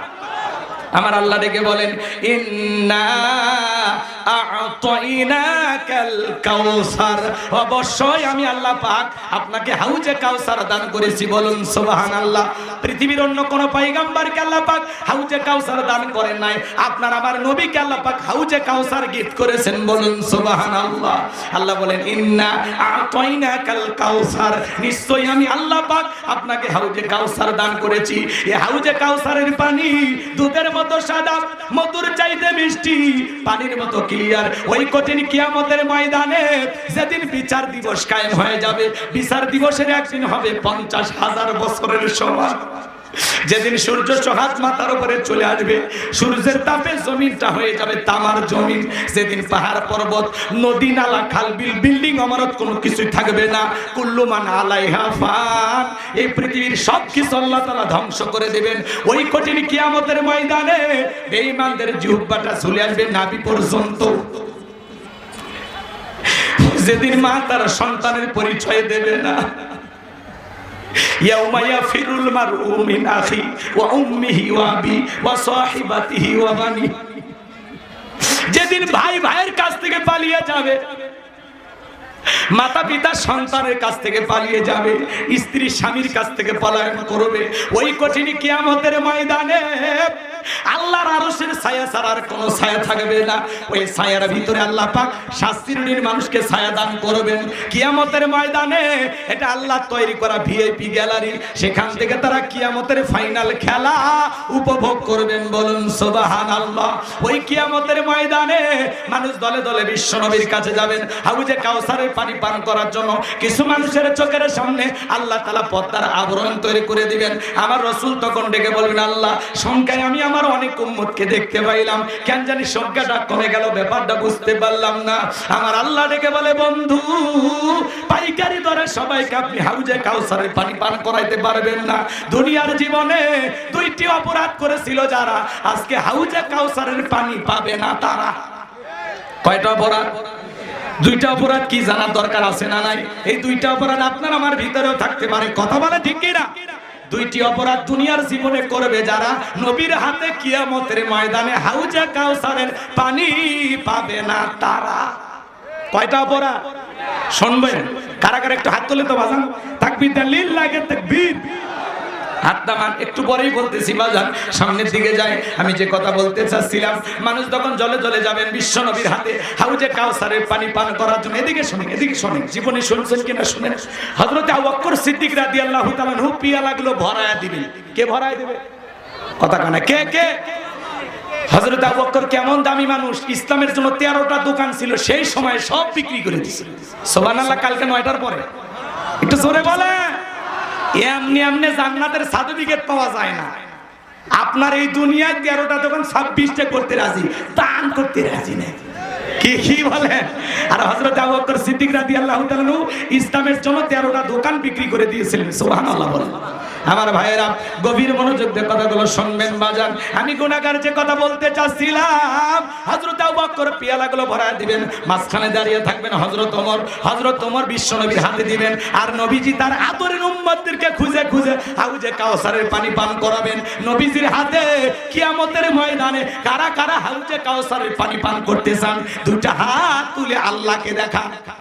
আল্লাহ আসমান থেকে কুদরতি নজর দিয়া তাকায় দেখো এই গাইবান্ধার গোবিন্দাগঞ্জ পশ্চিম বানিহালি বৈরাগীটা হাটের আশেপাশের মানুষেরা নবীজির হাতে হাউজে কাউসারের পানি পান করতে চায়। আল্লাহ গো কিয়ামতের ময়দানে আমাদের সবাইকে নবীজির হাতে হাউজে কাউসারের পানি পান করার তৌফিক দান করিও। জোরে বলেন আমিন। আর একটু জোরে বলেন আমিন। আল্লাহ যেন আমাদের সবাইকে রসুলের হাতে এক পেয়ালা করে হাউজে কাউসারের পানি পান করার তৌফিক দান করেন। জোরে বলেন আমিন। আরেকবার বলেন আমিন। হাত নামান। পানি চাইলেন আর পাইলেন, অতই সহজ, কাজ করা লাগবে না। আমি আপনাদের এলাকায় আসলাম, ধরেন আসার পরে একটা ছেলের হাতে কিছু চকলেট দিলাম, দিয়ে বললাম ভাতিজা আমার জন্য এক বোতল পানি এনে দাও। পানি আনে তো বাবা, আমি একটু উজু বানাবো। ওই ছেলেটা চকলেট পায়ে মারছে দৌড়, মাঝখানে আসার খাইয়ে পুড়ে গেছে, হাঁটুটা ছিলে গেছে, রক্ত বের হয়েছে। এদিক খেয়াল করেন। তারপরে ওই যে চকলেট থাকার কারণে উঠে দাঁড়াইয়া বদনা ভরিয়া পানি নিয়ে আমার সামনে হাসি। আমি তখন বললাম বাবা এই পানিটা আনতে গিয়ে কষ্ট হয়েছে, মাঝখানে আসার খাই পড়ে গেছে, হাঁটুটা ছিলে গেছে, রক্ত মনে হয় বের হয়েছে, ব্যথাও মনে হয় পাইছো। ওই ছেলেটা তখন চকলেটের খুশির কারণে বলতেছে আমি এরকম কত পরে যাই, আমার কিছুই হয় না। কথা কয় না, কথা কয় না। ওই ছেলেটা চকলেট থাকার খুশির আনন্দের কারণে এই ব্যথাকে ব্যথা মনে করতেছে না। কিয়ামতের ময়দানে নবীজির হাতে হাউজে কাউসারের পানি যদি আপনার আমার কিসমতে তকদিরে ভাগ্যে জুটে যায়, কিয়ামতের কঠিন দিন আপনার কাছে কঠিন মনে হবে না, আল্লাহ সহজ করে দেবেন। নবীজির হাতে এক পেয়ালা হাউজে কাউসারের পানি, রসুলকে দেখবেন, আবার নবীজির হাতের প্রথম আপ্যায়ন হাউজে কাউসারের পানির দ্বারা। সুবহানাল্লাহ বলেন। এই দৃশ্যের মুখোমুখি হতে চান? কথা বলেন। এই দৃশ্যের মুখোমুখি হতে চান? নবীজির হাতে হাউজে কাউসারের পানি পান করলে জান্নাতে ঢোকা পর্যন্ত তার তৃষ্ণাই লাগবে না, তৃষ্ণা মিটে যাবে। বলুন সুবহানাল্লাহ। নবীজির হাতে হাউজে কাউসারের পানি আর আল্লাহর আরশের নিচে ছায়া, ভাগ্যে যদি জুটে যায় কিয়ামতের ময়দানে এই ব্যক্তিগুলো জান্নাতি, তাদের আর কোনো টেনশনই নাই। আল্লাহ জানে দুই জায়গাতে আমাদেরকে থাকার তৌফিক দান করেন। একটু জোরে বলেন আমিন। এবার হাউজে কাউসারের পানি চাইলেই তো পাওয়া যাবে না, কাজ করতে হবে, ঠান্ডা পানি দিয়ে ওযু বানায়া নামাজ পড়তে হবে। কথা কয় না, কথা কয়। একটু নতুন মুসল্লি হঠাৎ করে নামাজ ধরেছে, পুরাতন মুসল্লি যারা আগে থেকে নামাজ পড়ে নিয়মিত, এরা এই নতুন মুসল্লি দেখে ঠাট্টা বিদ্রুপ করে। হ্যাঁ আজকে আবার সূর্য কোন দিক উঠছে, উত্তর পাড়ার বাদশা দেখি মসজিদে। কথা কয় না ভাই, এরকম ঠাট্টা বিদ্রুপ করে কিনা? আপনি তো দাওয়াত দিয়ে 5 জনকে মসজিদে আনতে পারেন না, হঠাৎ করে কেউ নামাজ ধরেছে, তার নিয়ে কেন সমালোচনা করে? ও 2 দিন পড়বে না 2 ওয়াক্ত পড়বে, ওটা ওর ব্যাপার। কথা কয়। পারলে তার জন্য দোয়া করো যে ভাতিজা তুমি হঠাৎ করে মসজিদে আসছো, দেখে তো দিলটা ভরে গেছে, আমি খুব খুশি হয়েছি। আল্লাহর কাছে দোয়া করি আল্লাহ যেন তোমাকে মসজিদে এসে 5 ওয়াক্ত সালাত জামাতের সহিত আদায় করার তৌফিক দান করেন। ও অন্তর থেকে দোয়া করেন, কলিজাটা বড় করেন, ভালোবেসে বুকে টানে, ঘৃণা না, আমরা ছড়াবো ভালোবাসা। কথা কয় না? আমরা ফুলের সৌরভ ছড়াবো, ভালোবেসে মানুষকে বুকে টানবো। যেই লোকটা আপনার সাথে হঠাৎ করে নামাজ পড়ে আসরে, তারে ধইরা বৈরাগীর হাতে যা চা খান, একটু মেলামেশা করেন, ওঠা বসা করেন। কথা কয় না? তা পারবেন না, সমালোচনা হবে। নতুন নতুন মুসল্লি, কথা কয় না। এরকম আপনাদের এলাকায় হয় না, আমি বগুড়ার কথা বলতেছি না, ভারতে হয়, এই দেশে তো হয়ই না। রাগ করতেছেন মনে হয়? তাহলে এদিক খেয়াল করেন বাজান, যুবক বয়সে একটু দাড়ি রাখছে, এটা নিয়ে সমালোচনা। এই বয়সে ভুলের ভাব ধরলি, কথা কয় না কেন? যুবক বয়সে দাড়ি রেখে বউ নিয়ে ঘুরতে গেছে, কয় ভাবি আসসালামু আলাইকুম, সাথে চাচার খবর কি? বউ বাড়িতে এসে রাগ করে, তোমার সাথে বাহিরে যাওয়া যায় না, আমারে ডাকে ভাবি আর তোমার ডাকে চাচা। যেই বউ নবীর সুন্নাত দাড়িকে মহব্বত করে না, এই বউ আপনাকে 100% ভালোবাসা দিতে পারে না। এ কথা বলে না কেন? আমরা এই দাড়ি রাখছি কারে ভালোবাসা? মদিনাওয়ালাকে ভালোবাসা। কথা বলে ঠিক কি না? দাড়ি হলো পুরুষের সৌন্দর্য। অনেকের 50-60 বছর বয়স হয়ে গেছে, চামড়া জড়ে গেছে, সেলুনে যা তাও বলে মাইরে দিয়ে, তাও ক্লিন শেপ। কয় চাচা চামড়া জড়ে গেছে, কাজ হয় না, কয় পিলাস দিয়ে টাইনে হলেও শেপ করে দিয়ে। কথা কম। এরকম মুসলমান আছে না নাই? কয় চাচা এই বসে দাড়িটা ছাড়িয়ে দেন, আর রাখে না। কয় চুলকে চুলকে, তোমার চুলকেনি ধরছে দাড়ির ভিতরে, কবরে ঢোকো, ফেরেশতারা মলম নিয়ে বসে আছে, এমন চুলকেনির মলম লাগায় দেবে জীবনে টের পাইবা। কথা কয় ঠিক কি না? আল্লাহ যেন আমাদেরকে হেদায়েত দান করেন। আমরা দাড়ি রাখবো কারে ভালোবেসে। টুপি খোলা যায়, জুব্বা খোলা যায়, দাড়ি এমন একটা সুন্নাত 24 ঘন্টা লাগিয়ে থাকে। পৃথিবীর সকল নবীর মুখে দাড়ি ছিল, সুবহানাল্লাহ। আর আপনি আমি দাড়ি রাখি না, হ্যাঁ? কথা কয় না? অনেক অমুসলিমও দাড়ি রাখে, যদিও ঈমান আনি তারপরে দাঁড়িয়ে রাখ, দেখে ভালো লাগে। খালি একটু কালেমাটা পড়লি কথা কয় না, কথা কয় না। রাগ করেন নাকি? আমাদের আশেপাশে অমুসলিম বন্ধুরা আছে, এই যে চোখের সামনে আমাদের অমুসলিম ভাইরা বসবাস করে, আমরা তাদেরকে হৃদয় দিয়ে ভালোবাসি, ওরা আমাদের কাছে আমানত। কথা বলেন ঠিক কি না? ওদের সাথে কখনো খারাপ ব্যবহার করা যাবে না। আমরা যখন পড়াশোনা করতাম কত অমুসলিম ভাইরা আমাদের বন্ধু ছিল, কথা কন না কেন? রাগ করেন নাকি আপনারা? মন খারাপ করবেন না আমার ভাইয়েরা। চলেন আমি সামনের দিকে যাই। আমি যে কথা বলতে চাচ্ছিলাম গভীর মনোযোগ দিয়ে শুনে যান। হাউজে কাউসারের পানি পান করতে গেলে কাজ করতে হবে দুইটি। জোরে বলেন কয়টি? দুইটা আঙ্গুল তুলে বলেন, কাজ করতে হবে কয়টি? আল্লাহ হাত দেয়নি, হাত তোলে না কেন? এরকম দেখেন, দেখেন, সেকেন্ড ট্রেনিং নেন। হ্যাঁ, এই যে খুশি হইলে দুইটা আঙ্গুল দেখান লাগে, বিজয় আসলে কয়টা আঙ্গুল দেখান লাগে? মনে থাকবে তো ইনশাআল্লাহ? কয়টি? হাউজে কাউসারে পানি পান করতে গেলে কয়টি? আল্লাহ কবুল করেন, জোরে বলেন আমি। টাকা যদি থাকে দুইটা টাইসও দিবে, ঠিক আছে? আল্লাহ কবুল করেন, জোরে বলেন আমি। সম্মানিত ভাইরা আমার, গভীর মনোযোগ দিয়ে শোনেন। আল্লাহ তাআলা সেইটা 2 নাম্বার আয়াতে জানিয়ে দিলেন কি দুইটি কাজ করতে হবে। আল্লাহ বলেন ফাসল্লিলি রাব্বিকা ওয়ানহার। বলেন বলেন, ফাসল্লিলি রাব্বিকা ওয়ানহার। বলেন, ফাসল্লিলি রাব্বিকা ওয়ানহার। 1 নাম্বার হলো ফাসল্লিলি রাব্বিকা, রবের উদ্দেশ্যে সালাত, নামাজ হবে একমাত্র কার জন্য? বলেন না, সালাতি ওয়া নুসুকি ওয়া মাহইয়ায়া ওয়া মামাতি লিল্লাহি রাব্বিল আলামিন। সূরা আনাম আয়াত নাম্বার 162। আল্লাহ তাআলা জানিয়ে দিলেন, নবীজি আপনি বলুন, আমার নামাজ, আমার কুরবানি, আমার জীবন, আমার মরণ লিল্লাহি রাব্বিল আলামিন, আসমান জমিনের প্রতিপালকের জন্য। তাহলে মুমিন জীবনের সব ইবাদত হবে একমাত্র আল্লাহ তাআলাকে রাজি খুশি করার জন্য। বলুন সুবহানাল্লাহ। তাহলে ইবাদত হবে কার জন্য? ফাসল্লিলি রাব্বিকা, রবের উদ্দেশ্যে সালাত। সালাত হবে একমাত্র আল্লাহর জন্য। কাদ আফলাহাল মুমিনুন আল্লাযীনা হুম ফি সালাতিহিম খাশিউন। অবশ্যই মুমিনেরা সফল যারা নিজেদের সালাত বিনয়ের সহিত, নম্রতার সহিত, আল্লাহর ভয় নিয়ে নামাজ পড়ে। কার ভয়? যখন সালাতে দাঁড়াবেন দিলের ভিতরে ভয় থাকবে কার? ইয়া আইয়ুহাল্লাযীনা আমানুত্তাকুল্লাহ, হে ঈমানদারগণ আমি আল্লাহকে ভয় করো। হাক্কা তুকাতিহি, ভয় করার মতো ভয় করো। পারবো তো ইনশাআল্লাহ? কার ভয়ে নামাজ পড়বেন? ফাসল্লিলি রাব্বিকা, রবের উদ্দেশ্যে সালাত, আল্লাহকে রাজি খুশি করার জন্য যদি নামাজ পড়তে পারেন, আমার আল্লাহ বলেন ফালিয়াবুদু রাব্ব হাযাল বাইত আল্লাযী আত'আমাহুম মিন জু ওয়া আমানাহুম মিন খাউফ। আমার আল্লাহ ডেকে বলেন, এই ঘরের মালিকের ইবাদত করো। ইবাদত যদি ইবাদতের মতো হয়, বান্দা নামাজ যদি নামাজের মতো আদায় করতে পারো, আমি আল্লাহ তোমাদেরকে 2টা জিনিস দেব। 1 নাম্বার হলো, যে বান্দা 5 ওয়াক্ত সালাতে মাথা নত করে আমি আল্লাহকে সিজদা দিবে, তার জন্য আমি আল্লাহ তাআলা আল্লাযী আত'আমাহুম মিন জু, আমি আল্লাহ তাদের জন্য রিজিকের ব্যবস্থা করে দেব। 1 নাম্বার রিজিক দেবেন কে? রিজিক দেওয়ার মালিক কে? আমাদের এলাকায় একটা প্রাণী বের হয় রাত 1টা 2টা থেকে কু কই আসলে, ওর নাম কি? শিয়াল পণ্ডিত। ওর নামে কি গোবিন্দাগঞ্জে মুরগির হোটেল আছে, ভাতের হোটেল, ব্যাংকের অ্যাকাউন্টে টাকা জমানো আছে। ওরে খাওয়ায় কে গো? একটু বলেন না ভাই, কে খাওয়ায়? কে খাওয়ায়?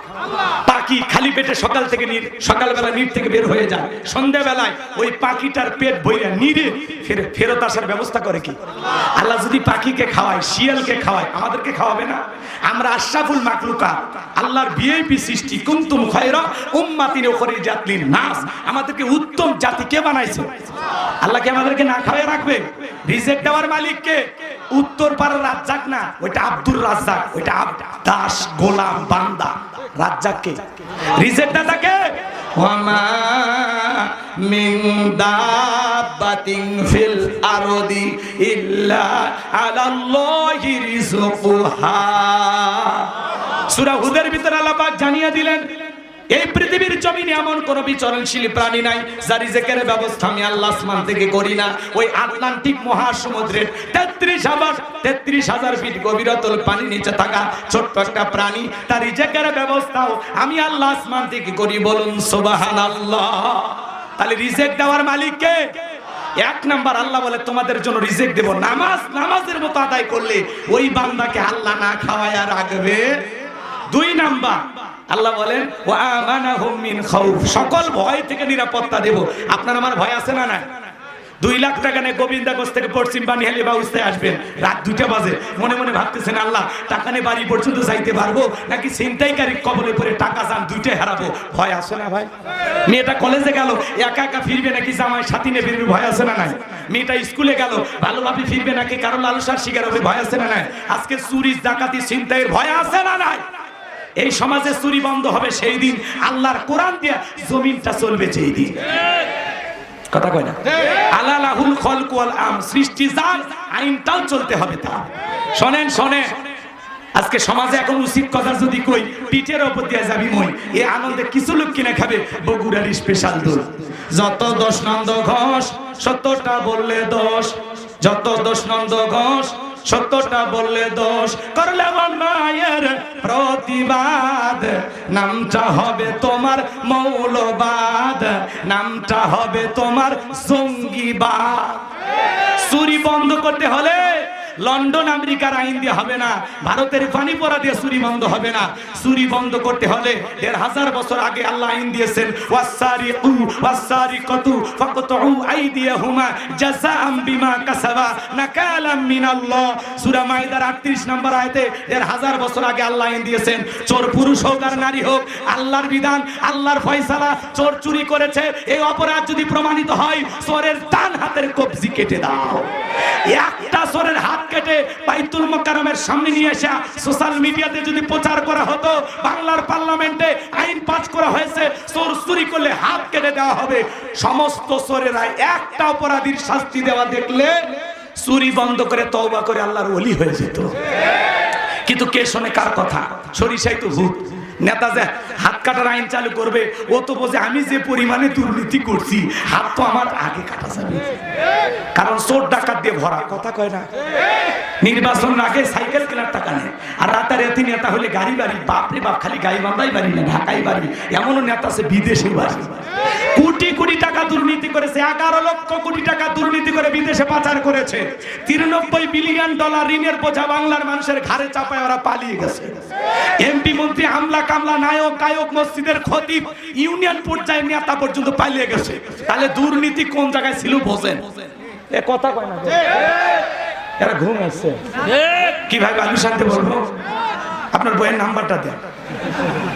হাসেন কে? হাসেন কে? একটু কথা বলে ওয়াজ তালে জমবে। খারাপ লাগে আপনার করে জাগে জাগেন জাগেন, দিনের বেলা ঘুমাবেন, একটা তাকবীর দেন, লিল্লাহি তাকবীর। আজকে গ্যারেজে 5-10 কোটি টাকা দামের গাড়িগুলো পড়ে আছে, কিন্তু এমপি মন্ত্রী নাই, সব শালা পালিয়ে গেছে। কথা কয় না? মন্ত্রীরা সব কোথায় গেল, এমপিরা সব কোথায় গেল, কোথায় কাদের কাকা? ওদের সারা দেশটা এখন লাগে ফাঁকা ফাঁকা। পালাবো না, আছে না? পালাবো না, পালাবো না, যাই না তাদের দেখা, ওদের সারা দেশটা এখন লাগে ফাঁকা ফাঁকা। আইন মন্ত্রী আটকে গেল আইনেরই ফাঁকে, দাড়ি সারা দরবেশটারে ভণ্ড ভণ্ড লাগে। শুনেছি ভাই কত নেতা নেত্রী খাইতেছে ভাই ডান্ডা, বিচারপতি কালামানিকের ফাটিয়েছে নাকি আন্ডা। এটা আমার খবর না, মিডিয়ার খবর। এই বিচারপতি শামসুদ্দিন মানিক আল্লামা সাইদি হুজুরকে মৃত্যুদণ্ডের রায় দিয়েছিল। আমরা বলতে চাই যে এই ট্রাইব্যুনালে কোরআনের পাকে আল্লামা সাইদি হুজুরকে মৃত্যুদণ্ডের রায় দিয়েছিল, ওই বিচারপতি কুখ্যাত কালামানিককে মৃত্যুদণ্ডের রায় দিতেই হবে। এই বিচারপতি মানিক টকশোতে বসে আমার বোনকে অপমান করেছিল, ছাত্র আন্দোলন সবাইকে রাজাকারের বাচ্চা বলে গালি দিয়েছিল, এই দেশের 116 জন আলেমের তালিকা করে দুদকের কাছে জমা দিয়েছিল। আমার মতো গাইবান্ধার ভাঙ্গা বক্তা, রোল নাম্বার ছিল 23, সিরিয়াল আমার নাম্বার কত?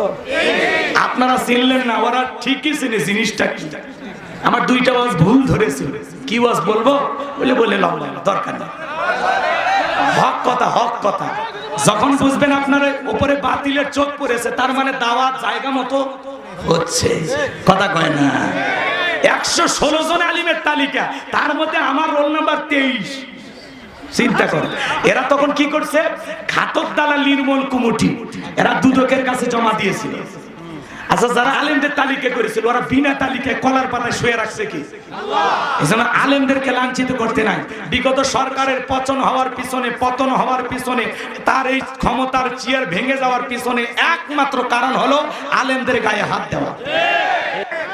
এজন্য আগামীতে আমরা বলতে চাই, যারা ক্ষমতায় আসতে চাচ্ছেন আলেমদেরকে মাইনাস করে আগামীতে বাংলার জমিনে কাউকে কিছু করতে দেওয়া হবে না। আলেমদেরকে মাইনাস করতে চাইলে এই বাংলাদেশের মানচিত্র থেকে আল্লাহ আপনাদেরকে মাইনাস করে দেবে। এজন্য সাবধান।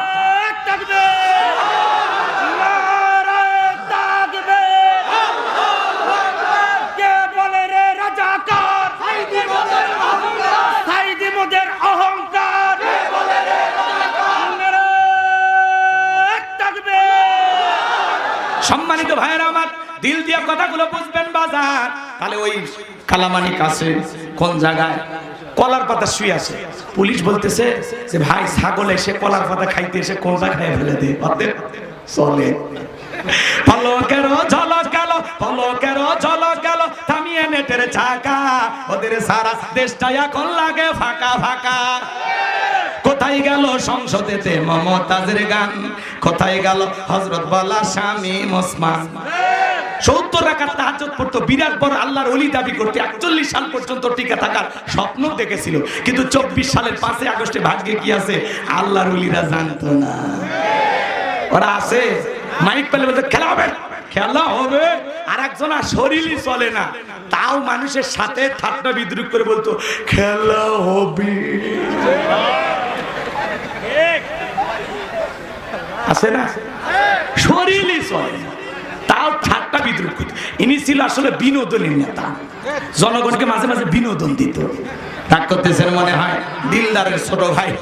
কথা কন না, সামনের দিকে যাই বাজান, মন খারাপ করবেন না। এলাকার মানুষ দেখে মনের সব দুঃখ খুলে বলতেছি, এরপরে মন খারাপ করবে যারা, না টাকার বলবো না। কি বেশি হয়ে গেল নাকি? একটু বেশি হয়ে গেছে? তাহলে একটা তাকবীর দেন, লিল্লাহকে তাকবীর। কি বলছিলাম ভুলে গেছেন মনে হয়। এদিক খেয়াল করেন মাজান, ফাসল্লি লিরাব্বিকা ওয়ানহার, রবের উদ্দেশ্যে সালাত আদায় করা লাগবে। নামাজের মতো আদায় করলে আল্লাহ রিজিকের ব্যবস্থা করবে। আর 2 নাম্বার, সকল ভয় থেকে নিরাপত্তা দেবে। এই সমাজে 53 বছরে সব প্রধানমন্ত্রী ছিল মুসলমান, নামাজের ন্যূনতম বিল বাংলাদেশের পার্লামেন্টে পাশ করেনি। ওরা বলতে চাই 1500 বছরের আইন, এগুলো হলো ব্যাকডেট, আপডেট হলো লন্ডন আমেরিকা। আমরা বলতে চাই ব্যাকডেট না আপডেট, খালি একটা আইন চালু করে টেস্ট করে দেখো। টেস্ট কথা কয় না, একজনের হাত কেটে খালি দেখ রে বেটা। আজকে বাংলাদেশের অলিতে গলিতে চুরি হচ্ছে, গরু ছাগল পাহারা দেওয়া লাগিচ্ছে। আমার যেখানে আমি শ্বশুর বাড়ি সেখানে 2 দল পাহারা দেয় রাতের বেলা, চুরি কথা কয় না। হ্যাঁ, কয়েকটা অটো চুরি হয়ে গেছে, এই জন্য পাহারা দিচ্ছে। বাড়িতে যা মেশিন থাকে না, টিলে কথা কয় না, ওগুলো চুরি হয়ে গেছে। ওরা বলতেছে যে কাজে শুরু হয়েছে কোন দিন জানি বউডারে নিয়ে যায়, ওই জন্য ওরা পাহারা দেওয়া শুরু করছে। তাহলে চিন্তা করে, বাংলাদেশে মসজিদের স্যান্ডেল চুরি বন্ধ করতে পারছি, আজ পর্যন্ত আমার 3 জোড়া স্যান্ডেল চুরি হয়েছে। কয় জোড়া? 2 বছর আগে আমি যে মসজিদে জুমার খতিব, সেই মসজিদ থেকে মাইক চুরি করে নিয়ে গেছে। এজন্য চোরের নাশনে ধর্মের কাহিনী। এই যে ডক্টর মিজানুর রহমান আজহারী ভাই, তার মাহফিলে লক্ষ লক্ষ মানুষ হয়, সেখানে কিছু মানুষের মোবাইল, মহিলাদের গলার চেন চুরি হয়। তো দোষ কি হুজুরের না আয়োজক কমিটি? কারণ চোরেরা ওই সুযোগটা কাজে লাগায়। যত ভিড়, যত গ্যাঞ্জাম, তত চোরের পকেট ভারী। কোন সুযোগে মোবাইল তুলে নিছে আপনি টেরি পারেন। আপনার সাথে ধাক্কা লাগে, ভাই লাগছে নাকি, ব্যথা পাইছেন, এই সুযোগে মোবাইল নেওয়া শেষ। কি কাটিং মাস্টার গো, কথা কয় না। রাগ করতেছেন মনে হয়, সামনের দিকে যাই বাজান, মন খারাপ করবেন না। আমি যে কথা বলতে চাই, আল্লাহ তাআলা বলেন ফাসল্লি লিরাব্বিকা, রবের উদ্দেশ্যে সালাত, একমাত্র আল্লাহ তাআলাকে রাজি খুশি করার জন্য সালাত হবে। কার জন্য? আল্লাহকে রাজি খুশি করার জন্য। কারা কারা 5 ওয়াক্ত সালাত আদায় করবেন? 2টা হাত তুলে আল্লাহকে দেখা। আল্লাহ আমাদের সবাইকে নামাজি বানায় দেন। জোরে বলেন আমিন। আরেকটু জোরে বলেন আমিন। হাত নামা। বিশ্বনবীর রূহটা বের হয়ে যাবে। কয়েকটি কথা বললেন, তার মধ্যে উম্মতদেরকে বললেন আসসালাত আসসালাত, আমার উম্মতেরা নামাজ নামাজ। কিয়ামতের ময়দানে সর্বপ্রথম সালাতের হিসাব হবে। বিদায় আজ থেকে আমরা সিদ্ধান্ত নেব সালাত আদায় করব। বাংলাদেশে জুমার নামাজের জন্য মসজিদ ভাঙে 2 তলা 3 তলা করা হয়। ফজরের নামাজের সময় 1 কাতার মুসল্লি পাওয়া যায় না। এমনও মসজিদ আছে মুয়াজ্জিন একাই আযান দিয়ে একাই নামাজ পড়ে। এই জন্য আমি আমার ওয়াজে বলি বাংলাদেশে নামাজি আছে 5 রকমের। কয় ধরনের? 5 ধরনের নামাজি। 5-এর, 7-এর, খাটের, ঠাটের, ভোটের। বুঝলেন না তো? বুঝিয়ে বলবো, শোনেন শোনেন। নিয়মিত 5 ওয়াক্ত সালাত যারা আদায় করে এরা হলো 5 ওয়াক্ত নামাজি, খাঁটি মুমিন, নির্ভেজাল মুসলমান। সুবহানাল্লাহ। আর 7 দিন পরে পরে জুমার নামাজ পড়ে যারা, লাইফ সাপোর্টে বেঁচে থাকা মুসলমান তারা। এদের ইমানটা কোন সাপোর্টে আছে? লাইফ সাপোর্টে। মানে বোঝেন, যখন তখন মারা যেতে পারে, এই যখন তখন ইমানটা ধ্বংস হয়ে যেতে পারে। শোনেন না, মসজিদে যায় টাইসে বালু খোঁজে, হ্যাঁ, আর কয় হুজুর একটু বেতনটা হালাল করেন, এদের ধুলে মসজিদে। কথা কয় না, কয় খাচ্ছেন আর বয়লার মতো মোটা হচ্ছে। আচ্ছা, মসজিদের ধুলে পরিষ্কার করার দায়িত্ব কি হুজুরের একা না সবার? এই বেটা, ধমক না দিয়া মসজিদের টাইসের ধুলাটা পরিষ্কার করো, আল্লাহ অন্তরের ময়লা দূর করে দেবে। কথা বলেন, কথা বলেন। বস দিবাই তো, দিবাই তো। রাগ করতেছেন? গেরাম তো সবাই কাছে আসে, কি করবে? অন্য জায়গায় হলে তো ধমক দিতে, এই জায়গায় তো ধমক দেওয়া যাবে না, তখন কবে ছেলেটার ব্যবহার ভালো না। রাগ করতেছেন? ভালোবাসেন দেখে তো ডাক দিছে, তাহলে কেমনি ব্যথা দেই বলেন? কিন্তু অন্য জায়গায় হলে এতক্ষণ ধমক দিয়ে সব ঠান্ডা করতে হবে, কিন্তু এই জায়গায় গ্রাম যে যা কই মাইনে নেয়। মন খারাপ করেছেন মনে হয়? আমার ভাইয়েরা, লম্বা করার কোনো সুযোগ নাই বাজান। আমি গুনাহগার যে কথা বলতে চাচ্ছিলাম শোনেন। 7 দিন পরে পরে জুমার নামাজ পড়ে যারা, খালি 2 রাকাত জিয়া হুজুর 2 রাকাত সালাম ফিরাইতে দেরি, মসজিদের বাইরে আর পা রাখতে দেরি নেই। মসজিদে এসে মন থাকে না গো। কথা কয় না কে? কি খালি জুমার 2 রাকাত পড়লে হবে? বাকি সুন্নত মনে হয় বইয়ের সাথে যা বাড়িতে জামাত করে পড়ে নাকি? তো সুন্নতগুলো পড়লেন না মানে একটু ভালো হয়ে যায়, একটু ভালো হয়ে যায়। আল্লাহ যেন হেদায়েত দান করেন। একটু জোরে বলেন আমি। আপনি জুমার সালাত বোঝেন, আসর, মাগরিব, এশা, ফজর এগুলো পড়ার দরকার নাই। কেন পড়তেছেন না ভাই? এজন্য আল্লাহর ভয়ে নামাজ পড়বেন। ফাওয়াইলুল লিল মুসাল্লিন আল্লাযীনা হুম আন সালাতিহিম সাহুন। হতভাগা সে সমস্ত নামাজি, দুর্ভাগা, কপাল পোড়া যারা লোক দেখানোর জন্য সালাত আদায় করে। 7 দিন পরে জুমার নামাজ পড়তে না গেলে বউ গালি দেয়, এত ঝাঁটা বাইর করছি, যাও তো মসজিদে যাও। কি শয়তান, মসজিদে যাবার চাই না, বউ গালি দেয়। কথা কর। তাহলে 7 দিন পরে পরে জুমার নামাজ পড়ে যারা, এরা হলো 7-এর মুসল্লি। আর মানুষ মরে গেলে জানাজার নামাজ পড়ে যারা, এরা হলো খাটের মুসল্লি। মসজিদের মাইকে এলান হয় ফজরের পরে, এই গ্রামের অমুক ব্যক্তি মারা গেছে, ইন্না লিল্লাহি ওয়া ইন্না ইলাইহি রাজিউন। তখন বউকে বলতেছে, ফজরের পরে ওদের মফিদুল কি বললি, শুনলি না? কি হয়েছে? কয় তো অমুক মারা গেছে। হাই রে, 2 দিন আগেই পরে গিয়ে হাতে চা খেলাম, চায়ের বিল দিবার দিল না। কয় ভাই আমি বিল দিব, বেঁচে থাকলে আরো 10 দিন বিলটা দিত। মরে গেছে, পাঞ্জাবিটা ধুইয়া দে, দুপুরের পরে জানাজা হবে, জহর পরে জানাজা। মাঠে কাজ করে যখন আজান হয়েছে আল্লাহু আকবার আল্লাহু আকবার, দৌড়ে চলে আসছে। আসে মসজিদে যা দেখে হুজুর জানাজা শুরু করেন, শুরু করছে কি? কথা গানে জহরের 4 রাকাত। তখন বাধ্য হয়ে বলতেছে, যেহেতু জানাজা পড়তে আসছি, জহরের 4 রাকাত তো পড়ে নি, আল্লাহু আকবার। উদ্দেশ্য হলো জানাজা পড়া, জহর পড়া না। কথা কয় না কেন? এরা হলো খাটের মুসল্লি। হুজুর লাশটা সামনে রেখে যখন বলে কুল্লু নাফসিন যায়িকাতুল মাউত, সবাইকে মৃত্যুর স্বাদ গ্রহণ করতে হবে। ভাই, দুনিয়া থাকার জায়গা না। বাবা ছিল, দাদা ছিল, নাই, আপনি আমি থাকবো না। আসুন না পরিবর্তন হই। আজকে এই ব্যক্তির জানাজা, কালকে আপনার, পরশুদিন আমার। আসুন প্রত্যেকটা মৃত্যু থেকে শিক্ষা গ্রহণ করবে। তখন আফসোস করে, হ্যাঁ হুজুর ঠিক ঠিক ঠিক ঠিক। কবরে মাটি দেওয়া পর্যন্ত এমন আফসোস করে, মানে আজকের পর থেকে আর মসজিদ ছাড়বে না। কিন্তু জানাজা পরে বাড়ির যা টুপি খোলাও শেষ, ওর সব উড়িয়ে গেছে। কথা কয় না, কথা কয় না। এরা হলো খাটের মুসল্লি। আর 2 ঈদের নামাজ পড়ে যারা, এরা হলো ঠাটের মুসল্লি। সেই একটা পাঞ্জাবি কিনে বউ বলে কেমন লাগতেছে, কয় তুমি হলে গরিবের শাকিব খান। কথা কয় না। এরপরে বন্ধু বান্ধবকে বলে দোস্ত কেমন লাগে, কয় সেই লাগতেছে। মাঠের ইমাম সাহেবের নামাজ পড়ার পরে হুজুরের হাত ধরে কোলাকুলি শুরু করে দিছে। কথা কয় না। একবার আমার সাথে এক ভাই, বিশাল একটা বুড়িওয়ালা মানুষ, কোলাকুলি করতে চায়। কত বড় পেট আমি বলে শেষ করতে পারি, কমপক্ষে 26 মাস পার হয়ে যাবে। এমন কায়দা আমার বুকে নিতে চাই, মাঝখানে পেট হলো ব্যারিকেড। ও যতই বুকে নিতে চাই, আমি তো বুকে যেতে চাই, কিন্তু হয় না। কিসের কোলাকুলি, মাঝখানে হচ্ছে খালি পেটা পেটি। কোলাকুলি করার পরে এইবার ইমাম সাহেব কানে কানে বলতেছে, ভাই রোজা কয়টা? 29 না 30টা। ভাই হুজুর একটা রোজাও রাখিনি, তারাবি পড়িনি, কিন্তু ইফতার খাওয়া মিস করিনি। খালি আমি একাই ইফতারি করিনি, হিন্দুদেরকে ডাকে ইফতারি খাওয়াইছি। রোজা না রেখে তো গুনাহ করছি, আর ইফতারি না করে কবিরা গুনাহ করব। এরকম কিছু আজগবি মুসল্লি আছে, এরা মনে করে ইফতারি করলেই সব।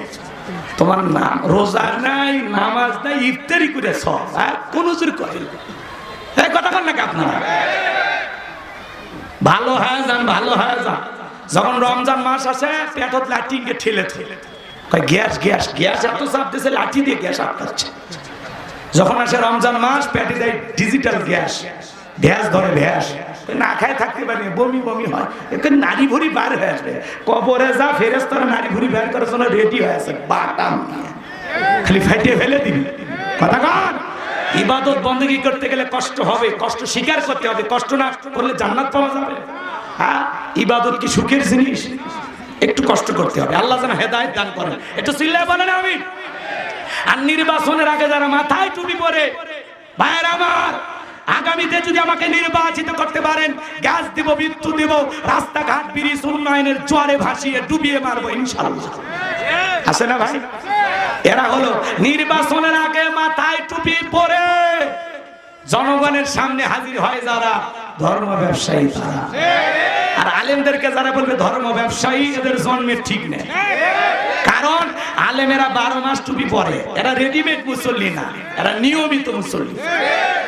আপনি নির্বাচনের আগে মাথায় টুপি, মুখে দাড়ি, গায়ে লম্বা পাঞ্জাবি, মনে আসমান থেকে জিবরাইল খালাতো ভাই হাজির হয়েছে, এরকম আছে না নাই?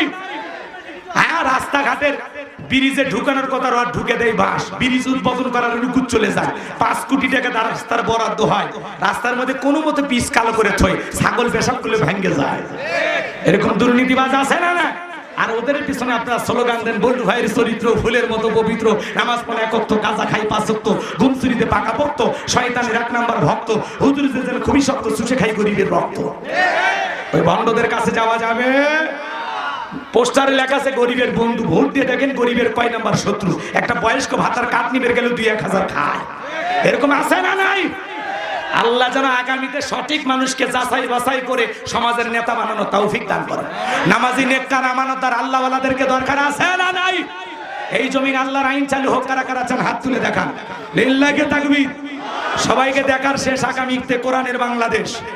আল্লাহ যেন এই জমিনে কোরআন আর ইসলামকে কায়েম করা তৌফিক দান করেন, সেই কাফেলা আমাদেরকে কবুল করেন। জোরে বলেন আমিন। আমার ভাইয়েরা, তাহলে ফাসল্লি লিরাব্বিকা, রব্বির উদ্দেশ্যে সালাত, তাহলে নামাজ পড়বে একমাত্র কার জন্য? আর 2 নাম্বার হলো ওয়ানহার। ওয়ানহার মানে কুরবানি করা, নিজের আমিত্বকে কুরবানি করা, অহংকারকে কুরবানি করা, নিজের ভিতরে থাকা পশুসুলভ আচরণকে কুরবানি করা, শহীদ আবু সাঈদের মতো দেশের জন্য কুরবানি হওয়া, নিজের জানমাল সবকিছু কুরবানি হবে কার জন্য? আরো জোরে বলেন কার জন্য? সাহাবা ইকরামদের মতো কুরবানি হওয়া লাগবে। হযরতে খুবাইব রাদিয়াল্লাহু তাআলা কাফেররা ধরে নিয়ে গেছে বাজার, নবী আমার 10 জন সাহাবীকে পাঠিয়ে দিয়েছিলেন দাওয়াতি কাজের জন্য। ওই বেঈমানেরা ধইরা 10 জন সাহাবীদের মধ্যে 7 জনকে তারা তীর নিক্ষেপ করে হত্যা করলো। জীবিত ছিল 3 জন, তাদেরকে অনুরোধ করে পাহাড় থেকে নেমে আসো, তোমাদেরকে আমরা মারবো না। নেমে আসার পরে আরো 2 জন সাহাবীকে তারা শহীদ করে দিল, আর একজন সাহাবীকে মক্কার কাফেরদেরকে তারা বিক্রি করে দিল। হারেসের সন্তানরা তাকে কিনে নিল। হযরতে খুবাইব রাদিয়াল্লাহু তাআলা বদরের প্রান্তরে হারেসের বাবাকে হত্যা করে ফেলেছিল। এই কাফেরকে বিদায় করে দেওয়ার জন্য, বাবার প্রতিশোধ নেওয়ার জন্য হারেসের সন্তানেরা হযরতে খুবাইবকে তারা ক্রয় করে নিয়েছিল। হযরতে খুবাইবকে পিটাইয়া দেহটা ক্ষত বিক্ষত করে দিয়েছে বাজার। হযরতে খুবাইবকে বন্ধকার রুমের ভিতরে বন্দী করে রাখতো। খুবাইব রাদিয়াল্লাহু তাআলা ওই হারেসের সন্তানরা বলে, খুবাইব, আগামী কালকে তোমার বিদায় করে দেওয়া হবে, কালকেই তোমার জীবনের শেষ দিন।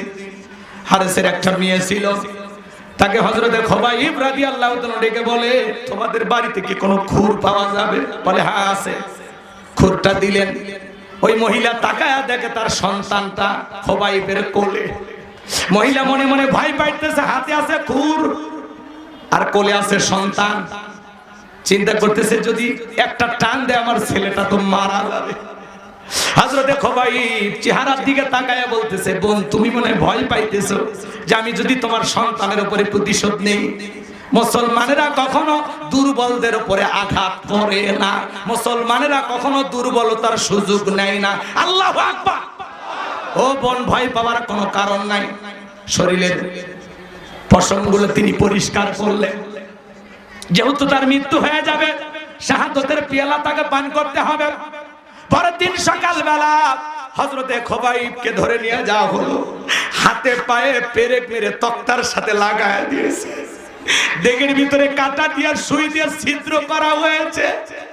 শরীরের গোশতগুলো কাফের বেঈমানরা তরবারি দিয়ে এইভাবে নাড়াচাড়া করে, কেমনটা লাগে চিন্তা করে।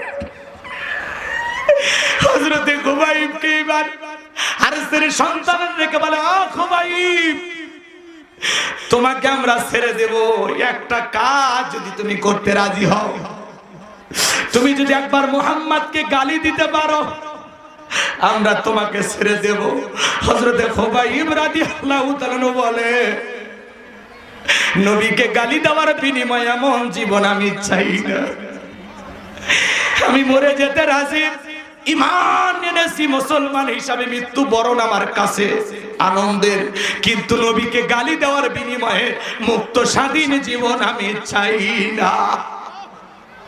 এইবার হযরতে খুবাইব রাদিয়াল্লাহু তাআলা এই পৃথিবীর জমিন থেকে বিদায় করে দেওয়া হলো। এই দৃশ্য দেখে হারিসের মেয়ে কালেমা পড়ে মুসলমান হয়েছিল। এই মেয়েটার মুসলমান হওয়ার পিছনে কারণটা কি তাকে জিজ্ঞাসা করা হলো, তুমি তো কাফিরের মেয়ে, কেন মুসলমান হলে, কারণটা কি? বলে, আমার ভাইয়েরা যখন খুবাইবকে ঘরের ভিতরে বন্দী করে রেখেছিল, আমি তাকায় দেখি খুবাইর হাতে আঙ্গুর। আমি তখন বললাম, তুমি আঙ্গুর কোথায় পাইলা? এখন তো আঙ্গুরের মৌসুম না, এমন আঙ্গুর তো আমি জীবনে কোনোদিন দেখি নাই।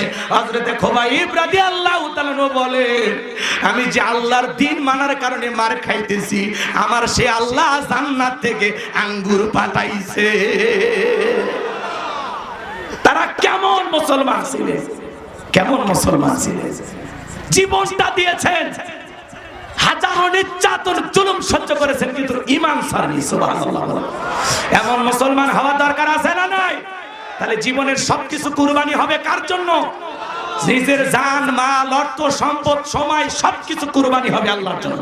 খালি গরু ছাগল কুরবানি করা মানে কুরবানি নয়। 7 জন ভাগে একটা গরু কিনবেন, 4 জন দড়ি ধরে টানে, পিছন থেকে 3 জন ঠেলে, এমন গরু আর সব দেখা যায়। যেই গরুর উপরে বয়স্ক ভাতা ওয়াজিব, এমন গরু জবাই করলে কুরবানি হবে না। টান দিবের থেকে গোবিন্দগঞ্জে যায়, ছাড়ে দিলে আবার বাগুস্তাতে আসে। এরকম গরু জবাই করলে হবে না। তাসরুন নাজিরিন, চমৎকার গাবি জবাই করতে হবে। শোনেন শোনেন, 4টি আমাদের চেয়ারম্যান সাহেব আসছে, একজন আলেম, আমাদের নেতা চেয়ারম্যান, মারহাবা কর, জনাব মাওলানা মোহাম্মদ জাহাঙ্গীর কবির। আল্লাহ তোমার গোলামকে কবুল করো। চিল্লা বলেন আমিন। শোনেন শোনেন, কুরবানির ওয়াজ করবে আমার জিয়া ভাই। আমি কুরবানির ওয়াজ করব না আপনাদের জন্য, তবে 3টা জিনিস খেয়াল রাখবেন যারা কুরবানি দিবেন। 1 নাম্বার, নিয়ত সহি। ইন্নামাল আমালু বিন্নিয়াত, প্রত্যেকটা কাজ নিয়তের উপর নির্ভরশীল। কুরবানি কার জন্য? আল্লাহর জন্য। জোরে বলেন কার জন্য? ফাসল্লি লিরাব্বিকা ওয়ানহার, রবের উদ্দেশ্যে সালাত আদায় করো, রবের জন্যই কুরবানি করো। কুরবানি কার জন্য? অনেকে বলে ছেলে মেয়ে কুরবানি না দিলে মানুষের বস্তুর দিকে তাকায় থাকবে, অতএব কিস্তি তুলে হলে দিব। কিস্তি তুলে টাকা দিয়ে কুরবানি হবে? জোরে বলেন। কুরবানি ছেলে মেয়ের জন্য না, কুরবানি করা এদিকে খেয়াল করেন, বস্তু খাওয়ার জন্য না। কুরবানি মানে কি? ত্যাগ করা, স্যাক্রিফাইস করা, উৎসর্গ করা, বিলিয়ে দেওয়া, বন্টন করা। ভোগের নাম কুরবানি নয়, ত্যাগের নাম হলো কুরবানি। আল্লাহ বুঝার তৌফিক দান করেন। জোরে বলেন আমিন। 2 নাম্বার, আপনার ইনকামটা হলে হালাল, শুড বি হালাল। আপনার বৈধ ইনকামের উপার্জনের টাকা থেকে কুরবানি দেওয়া লাগবে। সুদের টাকা, ঘুষের টাকা, হারাম উপার্জনের টাকা দিয়ে কুরবানি দিলে হবে? আল্লাহ পবিত্র, তিনি পবিত্র বস্তুকে ভালোবাসেন। 3 নাম্বার, ফাসল্লি লিরাব্বিকা ওয়ানহার, আগে নামাজ পড়ো, তারপরে কুরবানি করো। নামাজি হয়ে কুরবানি দিতে হবে। পারবো তো ইনশাআল্লাহ? সকাল 9টায় ঘুমোর থেকে ওঠে, ফজরও নাই, ঈদের নামাজও নাই, দরিদ্রে বসে আছে। ওরে কুদ্দুস, কথা কয় না। তোমার কুরবানি হবে গোশত খাওয়ার জন্য, আল্লাহর জন্য হবে। আপনি যদি 10,000 টাকার একটা ছাগলও দেন, 20,000 টাকার একটা ভেড়াও কুরবানি দেন, আপনার নিয়ত যদি সহি হয়, টাকাটা হালাল হয়, নামাজি হয়ে যদি কুরবানি দেন, আপনার এই ছাগল ভেড়া রক্ত জমিনে পড়ার আগে আরশের মালিক আল্লাহর কাছে কবুল হয়ে যাবে। বলেন সুবহানাল্লাহ। এজন্য আল্লাহ বলেন, ওয়ালাকি ইয়ানালুহু তাকওয়া মিনকুম। আল্লাহ বলে, কয় লাখ টাকার গরু দিলে ওইটা আমি দেখি না, আমি দেখি তোমার অন্তরে তাকওয়া। তোমার অন্তরে নিয়ত যদি সহি হয়, তোমার টাকাটা যদি হালাল হয়, তুমি যদি কুরবানি আমার জন্য দিয়ে থাকো, তাহলে ছাগলের রক্ত পড়ার আগেই আমি আল্লাহর কাছে কবুল হয়ে যাবে। বলেন সুবহানাল্লাহ। তাহলে আমরা আল্লাহর জন্য কুরবানি দেব তো ইনশাআল্লাহ। শেষ আয়াত আল্লাহ রাব্বুল আলামিন বলেন, ইন্না শানিয়া দাক্কাহু ওয়াল আবতার। আল্লাহু আকবার। আমার আল্লাহ ডেকে বলেন, ও নবী, যারা আপনার সন্তান বিদায় নেওয়ার কারণে লেসকাটারির বংশ বলে, আপনাকে নিয়ে নানান ধরনের সমালোচনা করে, ও নবী আপনি মন খারাপ করবেন না। যারা আপনাকে লেসকাটারির বংশ বলে, আমি আল্লাহ তাদেরকে লেসকাটারির বংশ করে দেব। নবী গো, আপনার সন্তানগুলো কেমন আল্লাহ শিশুকালে নিয়েছে, আপনি মন খারাপ করবেন না। এই পৃথিবীর জমিনে আপনাকে মহব্বত করা, আপনাকে ভালোবাসার কোটি কোটি রুহানি সন্তান আমি আল্লাহ জমিনে পাঠাবো, যারা আপনার জন্য জীবন দিতে প্রস্তুত। বলুন সুবহানাল্লাহ। তাম পৃথিবীতে 700 কোটি মানুষ, এর মধ্যে 200 কোটি মুসলমান, আমরা সবাই রাসূলের রূহানি সন্তান। নবীজির অপমানে যদি না কাঁদে তোমার মন, মুসলিম নয় তুমি মুনাফিক, নবীর দুশমন। ফ্রান্সের জালেমেরা নবীজির কার্টুন প্রদর্শন করে, নাকটা বেঁকা করে, মুখে কয়েকটা দাড়ি লাগায়া বলে ইনি মুহাম্মদ। জোরে কন্না নাউজুবিল্লাহ। আমার নবীকে দেখতে কার্টুনের মতো। এই পৃথিবীর সবচাইতে সুন্দর মানুষটির নাম মুহাম্মদ রাসূলুল্লাহ সাল্লাল্লাহু আলাইহি ওয়াসাল্লাম। মুহাম্মদ মানে প্রশংসিত। নবীর চরিত্রের সার্টিফিকেট দিয়েছেন কে? ওয়া ইন্নাকা লাআলা খুলুকিন আযীম। নবী গো, আপনি হলেন পবিত্র মহান চরিত্রের অধিকারী।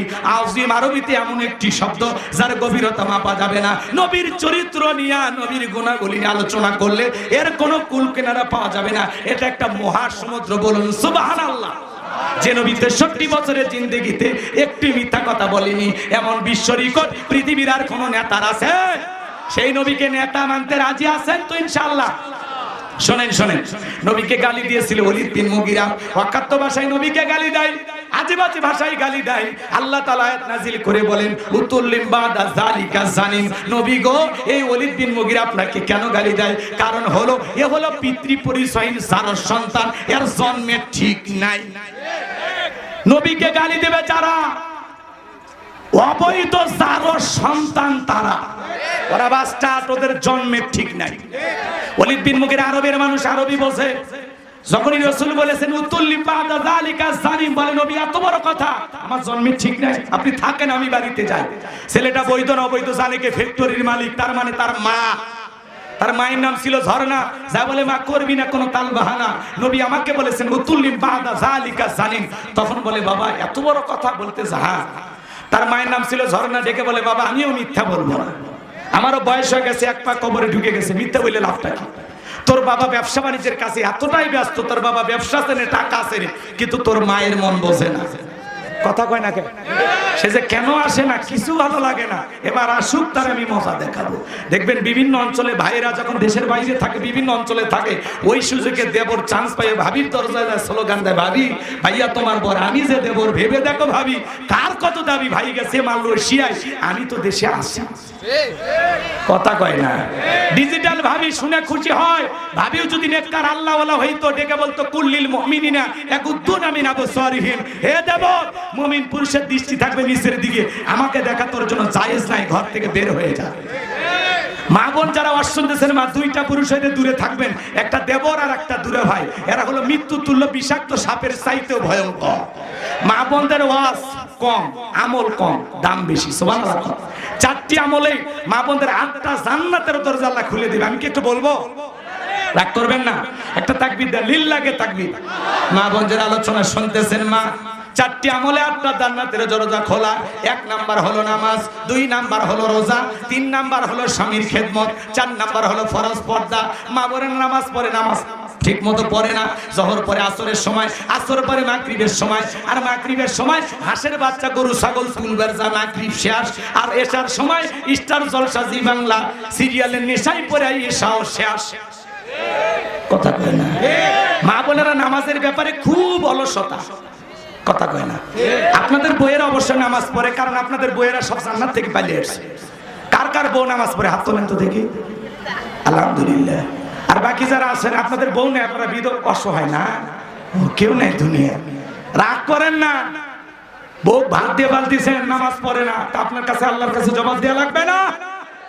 4টা পুরুষ নারীদের জন্য দায়ী থাকবে: বাবা, স্বামী, বড় ভাই, বড় ছেলে।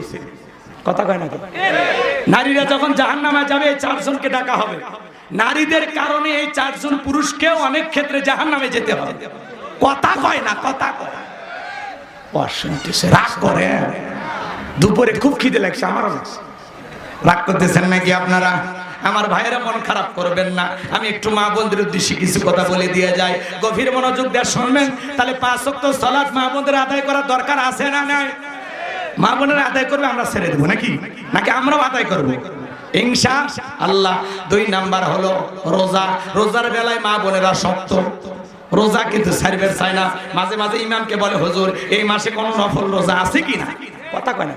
মাঝে মাঝে দেখেন না, স্বামীর সাথে ঝগড়া লাগে, 3-4 দিন ভাত খায় না।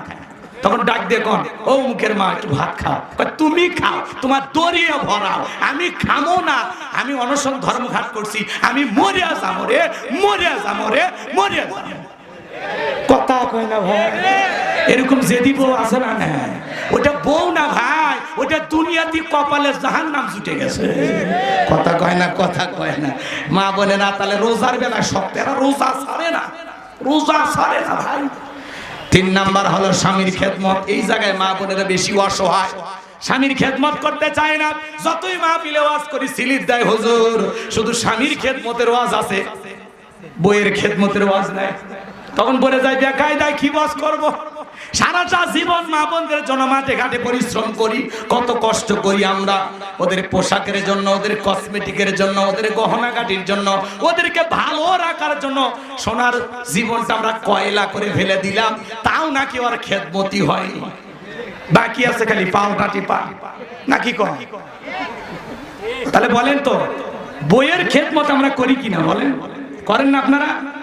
আমরা তাদের জন্য কত পরিশ্রম করি, অসুস্থ হইলে কি চিকিৎসা করি। কথা কয় না কে ভাই? এগুলোই তো তোমার খেদমত। আর কি খেদমত চাও? স্বামীর খেদমত করতে হবে মা, স্বামীর মনে কষ্ট দেওয়া যাবে না। জান্নাতি নারীদের সর্দারনি হযরতে ফাতেমা গভীর নিশীথে হযরত আলীর পায়ে জৈতুনের তেল মালিশ করে দেয়। হযরত আলীর ঘুমটা ভেঙে গেছে, দেখে বলে, কি গো বিবি, এত রাতের বেলায় কেন তুমি জৈতুনের তেল মালিশ করে দাও?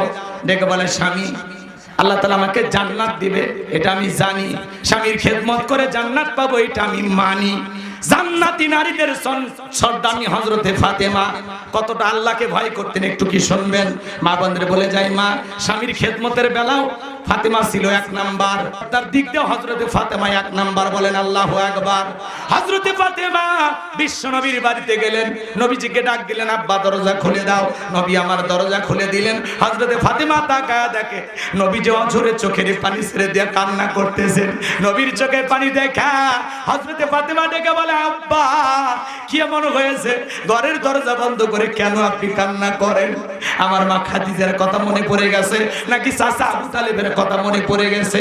নবী আমার ডেকে বলে, মা তোর মা খাদিজার কথা মনে পড়ে কান্দি না, চাচা আবু তালেব বড় ভালোবাসতো এই জন্য কান্না করি না। আমি কান্না কেন করি মা? আমাকে যখন জিবরাইল মেরাজ করতে নিয়ে গেল মা, আমি মেরাজে যাওয়ার পরে জিবরাইল যখন আমাকে জান্নাতটা ঘুরে দেখাইলো মা, জান্নাত দেখার পরে দিলটা হয়ে গেল খুশি। আল্লাহর কাছে দোয়া করলাম বেশি বেশি, আল্লাহ জানো আমার গুনাহগার উম্মতকে বানাইয়া দেয় জান্নাতবাসী। ও মা, আল্লাহ এত নিয়ামত দিয়ে জান্নাতটা সাজাইছে মা, আমি দেখে আমার চক্ষুটা শীতল হয়ে গেল, আমার অন্তরটা ভরে গেল। সুবহানাল্লাহ। এরপরে জিবরাইল বলে, নবী চলেন না একটু জাহান্নামটা আপনাকে ঘুরে দেখায়। এরপরে যখন আমাকে জাহান্নামের ভিতরে প্রবেশ করানো হলো মা, আমি তাকায় দেখি জাহান্নামের ভিতরে পুরুষের চাইতে নারীদের সংখ্যাই বেশি। আমি তাকায় দেখি মা, ওই জাহান্নামের ভিতরে 1 শ্রেণীর নারীদের চুলের মুঠিগুলো আসমানের দিকে তুলে ধরা হয়েছে, পা থেকে মাথা পর্যন্ত জাহান্নামের আগুন দাউ দাউ করে জ্বলতেছে। এমন কায়দায় দেহটা জাহান্নামের আগুনে জ্বলতেছে মা, গরম পানি যেরকম থকবক থকবক করে, ওই মহিলাটার দেহ জাহান্নামের আগুনে তেমনি ভাবে থকবক থকবক করতেছে। মহিলার চিৎকারে মনে হয় আসমান জমিন ভেঙে পড়বে। আমি একবার তাকাইয়া মা আর তাকাইতে পারি না। জিবরাইলকে বললাম, ভাই জিবরাইল, কেন নারীদেরকে ভাবে শাস্তি দেওয়া হয়? কেন তাদেরকে জাহান্নামের আগুনে এইভাবে জ্বালানো হচ্ছে? এদের অপরাধটা কি? জিবরাইল বলে, নবী এই সমস্ত নারী তো তারাই যারা দুনিয়ায় মাথায় কাপড় দিত না, বেপরদায় চলাফেরা করত, স্বামীর হুকুম মানত না, স্বামীর অবাধ্য ছিল। এই জন্য ভাইয়েরা আমার, মা বোনেরা যারা ওয়াজ শুনতেছেন মা, হযরত ফাতেমা এই কথা শোনার পরে ডেকে বলে, আব্বা এই যদি হয় জাহান্নামী নারীদের শাস্তি, আমি ফাতেমা আজ থেকে আরো বেশি পর্দার গুরুত্ব বাড়ায়া দেব। সুবহানাল্লাহ। ও মা বোনেরা যারা আবার শুনতেছেন, মা হযরত ফাতেমা জাহান্নামী নারীদের শাস্তির কথা শুনে পর্দার গুরুত্ব বাড়াইতে চাইলো। মা কেমন পর্দা ফাতেমা করতো মা জানেন? মৃত্যুর দিনে যেদিন ফাতেমা বিদায় নিয়ে যাবে, যেদিন ফাতেমার হায়াতের জিন্দেগির শেষ দিন, ওই দিন হযরত হাসান আর হুসাইনকে সুন্দর করে সাজিয়ে দিয়া ঘুম পাড়ায় দিয়েছেন, নিজেও সেজে বসে আছেন। হযরত আলী যখন বাড়িতে গেলেন, স্বামী স্ত্রীর মধ্যে সালাম আদান প্রদান হয়ে গেল। হযরত আলী তাকায়া দেখে ফাতেমা এমন কায়দায় সেজে আছে। নবী মারা যাওয়ার পরে ফাতেমা অসুস্থ হয়ে পড়েছিলেন, সুস্থ হওয়ার পরে ফাতেমা আজকে প্রথম হযরত আলীর জন্য সেজে আছে। হযরত আলী তখন দুইটা হাত বাড়ায় বলে, ফাতেমা আজকে এমন ভাবে সেজে আসো, দেখে তোমারে বড় সুন্দর লাগতেছে। ফাতেমা আসো, আসো আমার বুকের ভিতরে আসো। এই কথা বলে হযরত আলী হযরতে ফাতেমাকে বুকের সঙ্গে জড়ায় নিল, আর ডেকে বলে, ফাতেমা আজকে তোমাকে এত সুন্দর লাগতেছে যা বলে ভাষায় প্রকাশ করতে পারবো না। হযরতে ফাতেমা ডেকে বলে, স্বামী জীবনের শেষ দেখা দেখে নাও, তোমার ফাতেমা কোনদিন আর এইভাবে সাজবে না। একটা গাছের গোড়া কেটে দিলে গাছটা যেমন ঠাস করে পড়ে যায়, হযরত আলীর অবস্থা হয়ে গেল তেমন। চোখের পানি ছেড়ে দিয়ে কাঁদে আর বলে, ফাতেমা তুমি যদি চলে যাও, আমি আলীকে ভালোবাসা দেওয়ার মতো মানুষ কেউ থাকবে না, আমার হাসান আর হুসাইনের কি হবে? হযরত ফাতেমা ডেকে বলে, স্বামী জন্ম হয়েছে, মৃত্যু আমার একদিন হবে, দুনিয়া চিরকাল থাকার জায়গা না।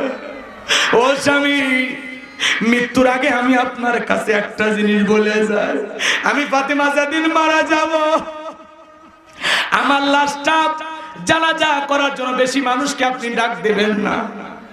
ও স্বামী আমার লাশটা যদি জানাজা করার জন্য রাখা হয়, নবীর মেয়ে ফাতেমা মারা গেছে, হাজার হাজার মানুষ আসবে আমার জানাজায়। লাশটা সামনে রাখলে তারা আন্দাজ করতে পারবে ফাতেমা কতটুকু লম্বা ছিল না খাটো ছিল, মোটা ছিল না চিকন ছিল। আমি চাই না গো স্বামী, আমি ফাতেমা মারা যাওয়ার পরেও কেউ আমাকে নিয়ে আলোচনা করুক, কি আমাকে নিয়ে সমালোচনা করুক, আমার পর্দার খেলাফ হোক, এটা আমি চাই না গো স্বামী। আপনার যদি কবর খনন করতে কষ্ট হয়, কারো সাহায্য নিয়ে কবর খনন করবেন, আর আমি ফাতেমা মারা গেলে আপনি নিজে আমাকে কোলে করে কবরে নামায়া রাখবেন। আমার খাটিয়ে যদি মানুষ নেয়, তারা বুঝতে পারবে ফাতেমার ওজনটা কেমন ছিল।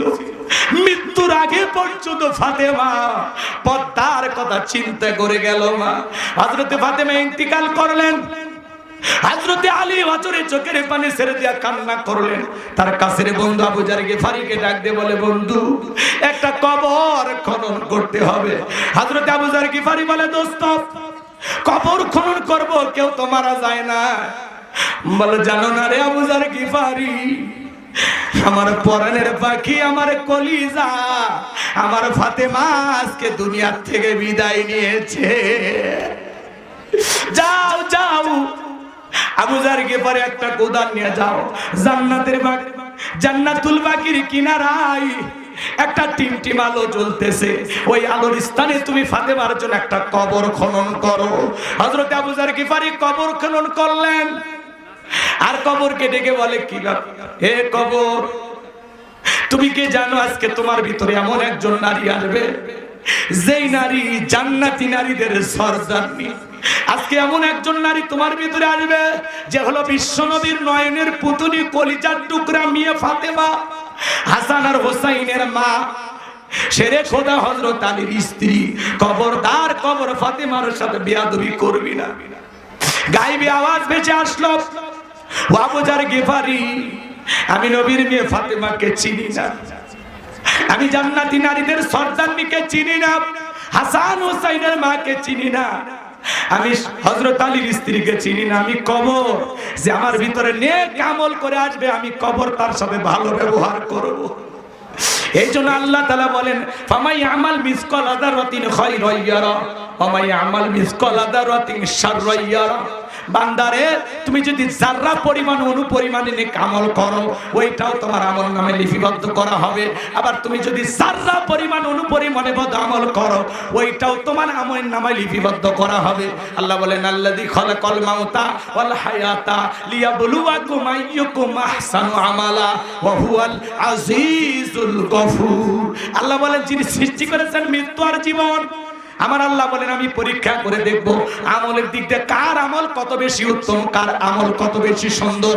যার আমল ভালো তার আখিরাত ভালো, যার আমল খারাপ তার আখিরাত হয়ে যাবে বরবাদ। বিশ্বনবী বলেন ক্বালা রাসূলুল্লাহ সাল্লাল্লাহু আলাইহি সাল্লাম ইন্নামাল কুবুরু রাউযাতুম মিন রিয়াদিল জান্নাহ আও হুফরাতুম মিন হুফারিন নার। তিরমিজি শরীফের হাদিস, দ্বিতীয় খণ্ডের 73 নম্বর পৃষ্ঠার হাদিস। আল্লাহু আকবার বলেন।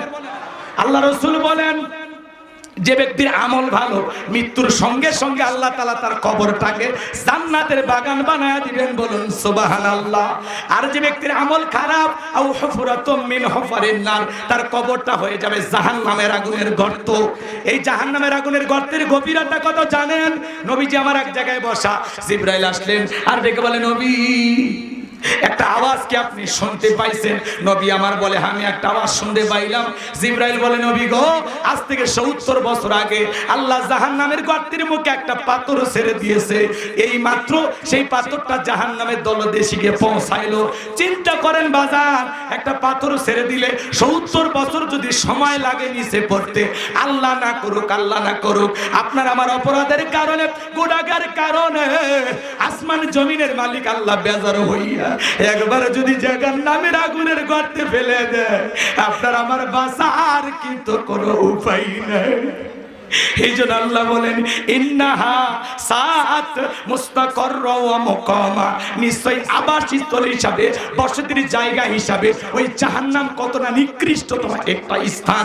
দুনিয়ার আগুনের চাইতে জাহান্নামের আগুনের পাওয়ার হলো 70 গুণ বেশি। একবার যদি কারো দেখে জাহান্নামের আগুন লেগে যায় মনে হয় কলিজাটা পুড়ে ছাই হয়ে যাবে। বলেন তো বাজার, সেই জাহান্নামের আগুন থেকে বাঁচার জন্য নেক আমল করার দরকার আছে না?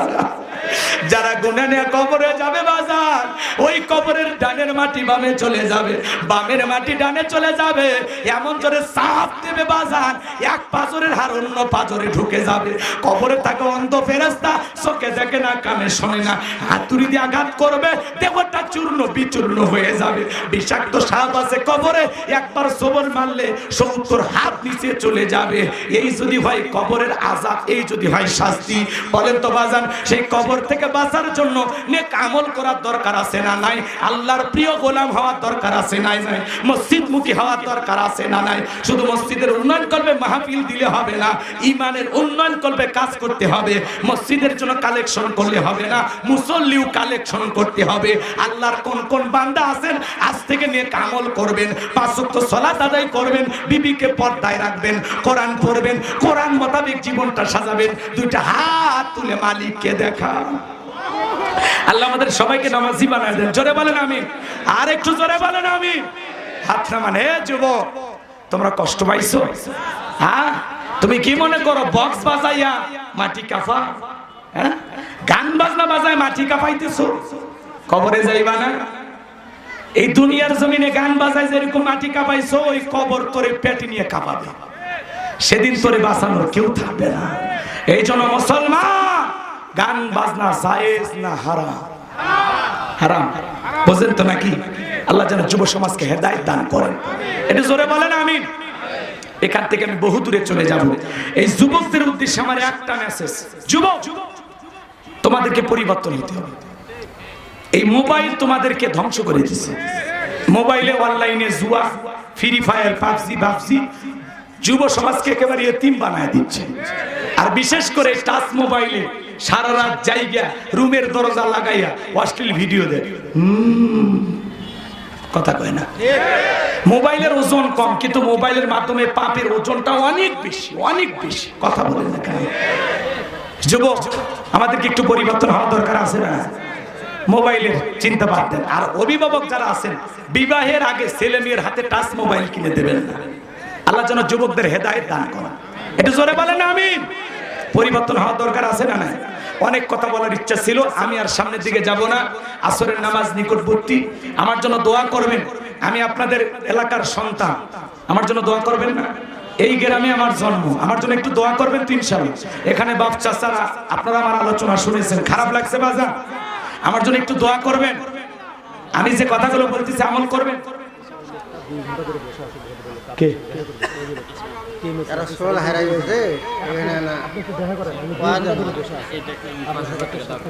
আচ্ছা, আলহামদুলিল্লাহ, আব্দুল সোবান ভাই ৫,০০০ টাকা আল্লাহ কবুল করেন।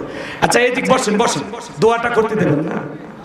শেষ ভালো যার সব ভালো তার, একটু দোয়াটা করবো এক কোণে বাজার। মা বোনদের তাহলে পর্দায় রাখবেন তো ইনশাআল্লাহ। ফাতিমার মতো পর্দাশীল হওয়া লাগবে। মা আপনারা খাদিজা ফাতিমার উত্তরসূরি, বেপর্দায় চলাফেরা করা যাবে না। আল্লাহ বলেন নকরনা ফি বুয়ুতিকুন্না ওয়ালা তাবাররাজনা তাবাররুজাল জাহিলিয়াতিল উলা, নারীরা তোমরা ঘরের ভিতরে অবস্থান করো, খবরদার জাহিলিয়াতি যুগের মেয়েদের মতো নিজেকে প্রদর্শন করো না। এজন্য মা বন্ধুকে বলো না, আপনারা কভারের ভিতরে থাকতে, প্যাকেটের ভিতরে থাকলেই আপনাদের সম্মান মর্যাদা বাড়বে। পর্দাশীল নারীর উপরে আল্লাহর রহমত নাজিল হয়। যে নারী পর্দা করে, নামাজ পড়ে, কোরআন পড়ে, তার পেট থেকে নামাজি নেককার সন্তানই জন্ম নেয়। ক্ষেত ভালো তো ফসল ভালো, মা ভালো তো সন্তান ভালো। আমাকে একটা শিক্ষিত মা দাও, আমি একটা শিক্ষিত জাতি উপহার দেব। যুবক কথা কও না কে? এজন্য বিয়ে করার আগে দেখবা মেয়ের মা পর্দা করে কিনা, আর নানি পর্দা করে কিনা। কথা কয় না, কথা কয় না? একটা পর্দাশীল নারী, নেককার নারী ঘরে নিয়ে আসবা, তাহলে তার পেট থেকে হাফেজ আলেম বের হবে। কথা কন ঠিক কিনা? আল্লাহ আমাদের সঠিক বুঝদান করুন, চিল্লা বলুন আমিন। তাহলে এদিক খেয়াল করেন, আমরের মা তখন বললো, বাবা তোর চাচারে দিয়ে ভালোবাসা বিনিময় করেছিলাম, তার ফলে তোর জন্ম হয়েছে। নবী যে তত্ত্ব দিয়েছে 100% সত্য, তোর বাপ তোকে জন্ম দেয়নি, তোর চাচাই তোরে জন্ম দিয়েছে। কথা কয় না, কথা কয় না? এই জন্য ভাইয়েরা আমার, নবীকে গালি দেবে যারা, অবৈধ যার সন্তান তারা। তুমি আমার বাপকে গালি দাও মাইনে নেব, মারে গালি দাও মাইনে নেব, আমারে গালি দাও মাইনে নেব, আমার দলকে গালি দেওয়া মাইনে নেব, কিন্তু বিশ্ব নবী হলেন আমাদের কলিজার টুকরা নবী। নবী কেনে কুরুচিপূর্ণ ভাষায়, বাজে ভাষায় মন্তব্য করবে যারা, ওই নাস্তিক বেঈমানকে ধইরা আর বুকের উপরে চইরা জিব্বা টান দিয়ে ছিঁড়ে কুকুরকে খাওয়া দেব। নবীজির অপমান মেনে নেওয়া হবে না, হবে না, হবে না। নবীর জন্য কারা কারা জীবন দিতে প্রস্তুত, হাত তুলে রাখুন। লিল্লাহি তাকবীর, লিল্লাহি তাকবীর। আল্লাহ পাক আমাদেরকে সত্যিকারী আশিকের রাসূল হওয়ার তৌফিক দান করুন। এটা জোরে বলুন আমিন। পৃথিবীর 228টা রাষ্ট্র নিয়ে গবেষণা করা হয়েছে, ফ্রান্সের লোকেরা কেন গালি দেয়, রিপোর্টে বের হয়ে আসছে, গবেষণায় বের হয়েছে, ফ্রান্সের মহিলারা বিয়ের আগেই বাচ্চা জন্ম দেয়। এই জন্য ওরা মাঝে মাঝে নবীকে গালি দেয়। ভারতের যে কুলাঙ্গার গালি দিয়েছে, ওরও জন্ম ঠিক নাই। বাংলাদেশে যে নাস্তিক বেঈমান গালি দিবে, ওরও জন্ম ঠিক নাই। এক কথায় নবীদেরকে, আলেমদেরকে গালি দেয় যারা, অবৈধ যারও সন্তান তারা, ওর বাপে ঠিক নাই। কথা কয় না কে? নবীজির অপমান সইবে না রে মুসলমান। নবীর জন্য জীবন দিতে প্রস্তুত থাকা লাগবে। আল্লাহ আমাদের সবাইকে সত্যিকারী বেলালের মতো আশিকের রাসূল হওয়া তৌফিক দান করুন। আখিরি দাওয়ানা আলহামদুলিল্লাহি রাব্বিল আলামিন। সময় না থাকার কারণে সভাপতি সাহেব কিছু বলতেন, আসলে চলে গেছে। সময় না থাকার কারণে আমরা একটু দোয়ার দিকে যাই ভাই, একেবারে এখান থেকে চাপাই নবাবগঞ্জ যেতে হবে। আমি কি আপনাদেরকে ব্যথা দিলাম? এখনো যারা দান করতে চান দান করবেন ইনশাআল্লাহ। আমাদের ওযুখানার কাজের জন্য সবাই একটু দান করবেন। সকলে দরুদ ইব্রাহিম পড়েন। আল্লাহুম্মা সাল্লি আলা মুহাম্মাদ ওয়া আলা মুহাম্মাদ কামা সাল্লাইতা আলা ইব্রাহিম ওয়া আলা ইব্রাহিম ইন্নাকা হামিদুম মাজিদ। আল্লাহুম্মা বারিক আলা মুহাম্মাদ ওয়া আলা মুহাম্মাদ কামা বারাকতা আলা ইব্রাহিম ওয়া আলা ইব্রাহিম ইন্নাকা হামিদুম মাজিদ। ভাই اللهم آمين ربنا ظلمنا أنفسنا وإن لم تغفر لنا وترحمنا لنكونن من الخاسرين।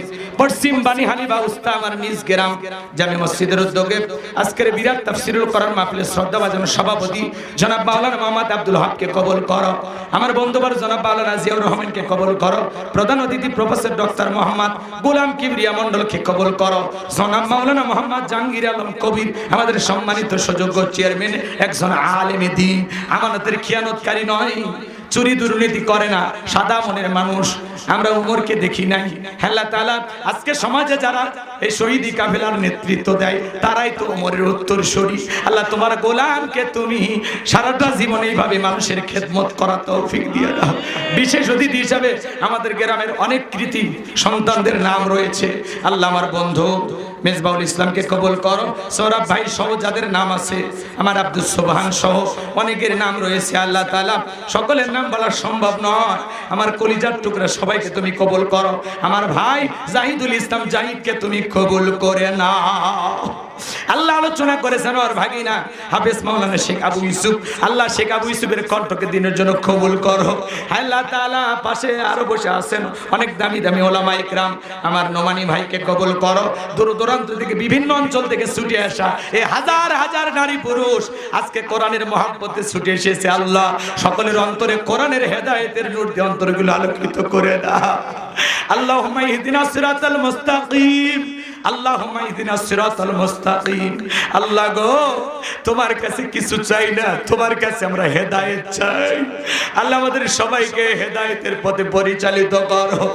আল্লাহ তাআলা এলাকাবাসীর উপর খাস রহমত বরকত নাজিল করো। আমার এলাকার মানুষ আমাকে এতটা মহব্বত করে ভালোবাসে আল্লাহ, এই ভালোবাসা তুমি জান্নাতের বিনিময়ে কবুল করে দাও। জীবনে কোনোদিন যদি এলাকার মানুষের সাথে আর দেখা না হয়, এই মুখগুলো জান্নাতের সিঁড়িতে পরিচয় করায় দিও। সূরা কাউসার থেকে সংক্ষিপ্ত দিনের বেলায় যে তাফসীর যে আলোচনা হয়েছে, আল্লাহ বাস্তব জীবনে কথাগুলো আমল করা তৌফিক দিয়া দাও। আমার মা বোনেরা কষ্ট করে আলোচনা শুনেছে, আল্লাহ আমার মা বোনদেরকে খাদিজা ফাতেমা আয়েশার উত্তরসূরি হিসেবে কবুল করে দাও। নামাজি বানায়া দাও, পর্দা করার তৌফিক দাও, স্বামীর খেদমত করার তৌফিক দাও। তাদের দাম্পত্য জীবন হযরত আলিয়ার মতো ফাতেমার মতো ভালোবাসাতে ভরপুর করে দাও। আমার কলিজার টুকরা সন্তানদেরকে আল্লাহ দ্বীনের জন্য কবুল করে নাও। আমার আবু বকরকে দ্বীনের জন্য কবুল করো, আয়েশা নুসাইবাকে দ্বীনের জন্য কবুল করে নাও। আমার শেখ আবু ইউসুফকে আল্লাহ দ্বীনের জন্য কবুল করো। এই গ্রামের যত ছাত্র ভাইরা হাত তুলেছে, বিভিন্ন অঞ্চল থেকে ছুটে এসেছেন, আমার বন্ধু বড় সহপাঠী পাশের অমুসলিম ভাইরা আলোচনা শুনতে এসেছেন, আল্লাহ আল্লাহ তাদেরকে হেদায়েতের জন্য কবুল করেন, তাদের জীবনের সমস্ত সমস্যাগুলো দূর করে দাও। আল্লাহ আজকের মাহফিল বাস্তবায়ন করার জন্য আমার মোশাররফ ভাই সহ, আমার মফিদুল মামা সহ, মহিদুল চাচা সহ, আল্লাহ তাআলা আমার নূহ ভাই সহ অসংখ্য উলামা ইকরাম, অসংখ্য ভাইয়েরা কষ্ট করেছেন, আমার তরুণ যুবকেরা কষ্ট করেছেন। আল্লাহ তাআলা আমার শালম ডাক্তার মামাকে কবুল করে নাও। আল্লাহ তাআলা এই হেলিকপ্টারের জন্য অনেকে টাকা পয়সা ইনভেস্ট করেছেন, আল্লাহ তাআলা টাকা পয়সা দিয়েছেন, আল্লাহ তাদের এই সহযোগিতা আপনি কবুল আর মঞ্জুর করে নেন। আল্লাহ গ্রামের মানুষ এইভাবে ভালোবাসা দেবে কখনো জানি নাই। আল্লাহ আমি কি বলে তাদের জন্য দোয়া করব জানি না, আমি ভাষা জানি না। আল্লাহ তাহাজ্জুদের বিছানায় তাদের জন্য আমি দোয়া করব। আজকের মাহফিল থেকে দোয়া করি আল্লাহ এই মাহফিলের জন্য, মসজিদের জন্য যত ভাইরা দান করেছেন, ওযুখানার জন্য টাইলস, কেউ সিমেন্ট, কেউ টাকা পয়সা, অনেকের নাম আমরা বলতে পারি নাই, আল্লাহ সকলের দানগুলো কবুল আর মঞ্জুর করে নাও। এদান রাসূলের করে কোটি কোটি টাকার মালিক বানায় দাও, দুনিয়া আখিরাতে ইজ্জত সম্মান বাড়ায় দাও। আল্লাহ বৈরাগী হাটের বাজারে ব্যবসায়ী ভাইদের কবুল করো। বিভিন্ন অঞ্চল থেকে যারা ছুটে এসেছেন সবাইকে নিরাপদে বাড়ি পর্যন্ত পৌঁছার তৌফিক দিয়ে দাও। সবাইকে আপনার রহমতের চাদরে আবৃত করুন। আল্লাহ সবাইকে জীবনে একটাবার সোনার মক্কা মদিনায় কবুল করে নিও। আল্লাহ তামাম পৃথিবীর মুসলিম উম্মাহকে হেফাজত করো, ফিলিস্তিনি মুসলমানদেরকে বিজয় দাও, বাংলাদেশের মসজিদ মাদ্রাসা কবুল করো, হক্কানি ওলামা ইকরামদের কবুল করো। 53 বছর অনেক শাসন ব্যবস্থা দেখেছি, কোরআন দিয়ে দেশটা চললে কেমন দেখা যায়, সর্বসাকে একবার দেখার সুযোগ করে দিও। দলমত নির্বিশেষে সবাইকে আল্লাহ এই জমিনে শান্তির একটা বাংলাদেশ গঠন করার জন্য কাজ করার তৌফিক দিয়ে দাও। আল্লাহ হিংসা বিদ্বেষ ভুলে থাকার তৌফিক দাও। আল্লাহ খেত কামারে বরকত দাও। আমার হারুন মামা কাহার মামাকে কবুল করো। আমার এই গ্রামের হাজার হাজার মানুষ যারা বিভিন্ন অঞ্চল থেকে ছুটে এসেছে, আল্লাহ এই গ্রামবাসীর উপর খাস রহমত বরকত নাজিল করো। আল্লাহ পাশে কবরস্থান আমার দাদা শাহিদ, দাদি শাহিদ, আল্লাহ আমি নিজের হাতে আমার দাদিকে কবরে রেখেছি, জানাজা পড়াইছি। আমার নানা যার জানাজার নামাজ আমি পড়েছি। আল্লাহ তাআলা আমার এই গ্রামের কত আত্মীয় স্বজন মামারা কবরে চলে গেছে, আল্লাহ তাদের কবরগুলো তুমি জান্নাতের বাগান বানায় দাও। আল্লাহ আল্লাহ ইতিমের মতো তারা তাকায় আছে। আল্লাহ এই মসজিদের মাইকের আওয়াজ যত দূর যায়, এই শাদীপুকুর, মোলামপুকুর, বিভিন্ন জায়গায় মসজিদের আশেপাশে বিভিন্ন জায়গায় কবরস্থান, এই গ্রামে যত মানুষ মাটি নিচে শায়িত সবাইকে মাফ করে দাও। আল্লাহ অত্র অঞ্চলে যত মানুষ মাটি নিচে শায়িত মাফ করে দাও। আল্লাহ আল্লাহ আজকের দোয়াকে কবুল করে নাও। আল্লাহ আল্লাহ লাইটিং মাইটিং পোস্টার ব্যানার আমার রফিকুল মামা ডেকোরেটরের ব্যবসায়ী, আল্লাহ তার ব্যবসায় তুমি বরকত দিয়ে দাও। আমার নাসির মাইক ভাইকে কবুল করো, মিডিয়ার ভাইরা যারা দূর দূরান্ত থেকে ছুটে এসেছেন সবাইকে কবুল করে নেন। আল্লাহ আজকের মাহফিল বাস্তবায়ন করার জন্য যারা যেভাবে পরিশ্রম করেছেন সরোয়ার ভাই সহ আল্লাহ সবাইকে আপনি কবুল আর মঞ্জুর করে নেন। আল্লাহ আগামী বছর আরো বড় পরিসরে দেশ বড় কোনো আলেম নিয়ে এসে এই মাঠে তাফসীরুল কোরআন মাহফিলকে আপনি কবুল করে নেন। সুবহান রাব্বিকা রাব্বিল ইজ্জাতি আম্মা ইয়াসিফুন ওয়া সালামুন আলাল মুরসালিন ওয়াল হামদুলিল্লাহি রাব্বিল আলামিন। আল্লাহ আমরা গুনাহ করেছি নফসের ধোঁকায়, দুনিয়ার মোহাব্বতে, দিনের আলোতে, রাতের আধারে, গোপনে প্রকাশ্যে অনেক গুনাহ করেছি। আল্লাহ আল্লাহ আমরা গুনাহের সাগরে হাবুডুবু গাইতেছি। আল্লাহ আমাদের সকলের তামাম জিন্দেগির গুনাহগুলো মাফ করে দাও। তুমি যদি মাফ না আমরা কার কাছে যাব? আল্লাহ ফিরায়া দিও না। আল্লাহ আমাদের সকলের তামাম জিন্দেগির গুনাহগুলো মাফ করে দাও। আল্লাহ আমাদের সবাইকে তুমি মাফ করে দাও। আল্লাহ ওই কঠিন ভয়ঙ্কর জাহান্নামের আগুন থেকে আমাদের মুক্তি দাও। রব্বানা আসরিফ আন্না আযাবা জাহান্নাম ইন্না আযাবাহা কানা গরামা। রব্বানা আতিনা ফিদ দুনিয়া হাসানাতাও ওয়া ফিল আখিরাতি হাসানাতাও ওয়া কিনা আযাবান্নার। আল্লাহ আমাদের সবাইকে কঠিন জাহান্নামের আগুন থেকে মাফ করে দাও। পিতামাতা যাদের কবরে মাফ করে দাও। পিতামাতার কবর জান্নাতের বাগান বানায় দাও। রব্বির হামহুমা কামা রাব্বায়ানি সগীরা।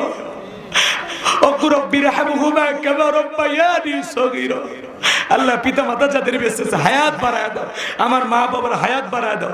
আমার ভাই বোনদের হায়াত বাড়ায় দাও। এই গ্রামের সমস্ত মানুষের হায়াত আল্লাহ বাড়ায় দাও। যত মানুষ হাত তুলেছেন আল্লাহ সকলের মনের বাসনাগুলো পূরণ করে দিও। আল্লাহ সবাইকে নিরাপদে তাদের বাড়িতে ফিরে যাওয়ার তৌফিক দিয়ে দাও। সুবহান রাব্বিকা রাব্বিল ইজ্জাতি আম্মা ইয়াসিফুন ওয়া সালামুন আলাল মুরসালিন ওয়াল হামদুলিল্লাহি রাব্বিল আলামিন। আমার সাদিক ভাই, হারুন ভাই, আব্দুর রহিম ভাইকে কবুল করুন। আল্লাহ তাআলা যেই মাসে মরণ দিবা মাসটা যেন রমজান মাস হয়, যেই দিনে মরণ দিবা দিনটা যেন জুমার দিন হয়। নামাজের সিজদারত অবস্থায় মৃত্যু দিও, কোরআন পড়তে পড়তে মৃত্যু দিও। ইসলামকে প্রতিষ্ঠিত করার জন্য রাজপথে জীবনটা বিলানোর তৌফিক দিও। মালাকুল মউত যখন সামনে হাজির হয়ে যাবে মালিক, ওই মৃত্যুর সময় দয়ার নবীর চাঁদ মুখখানা দেখতে দেখতে আমাদের সকলের জবানে জারি করে দিও লা ইলাহা ইল্লাল্লাহু মুহাম্মাদুর রাসূলুল্লাহ সাল্লাল্লাহু আলাইহি ওয়াসাল্লাম।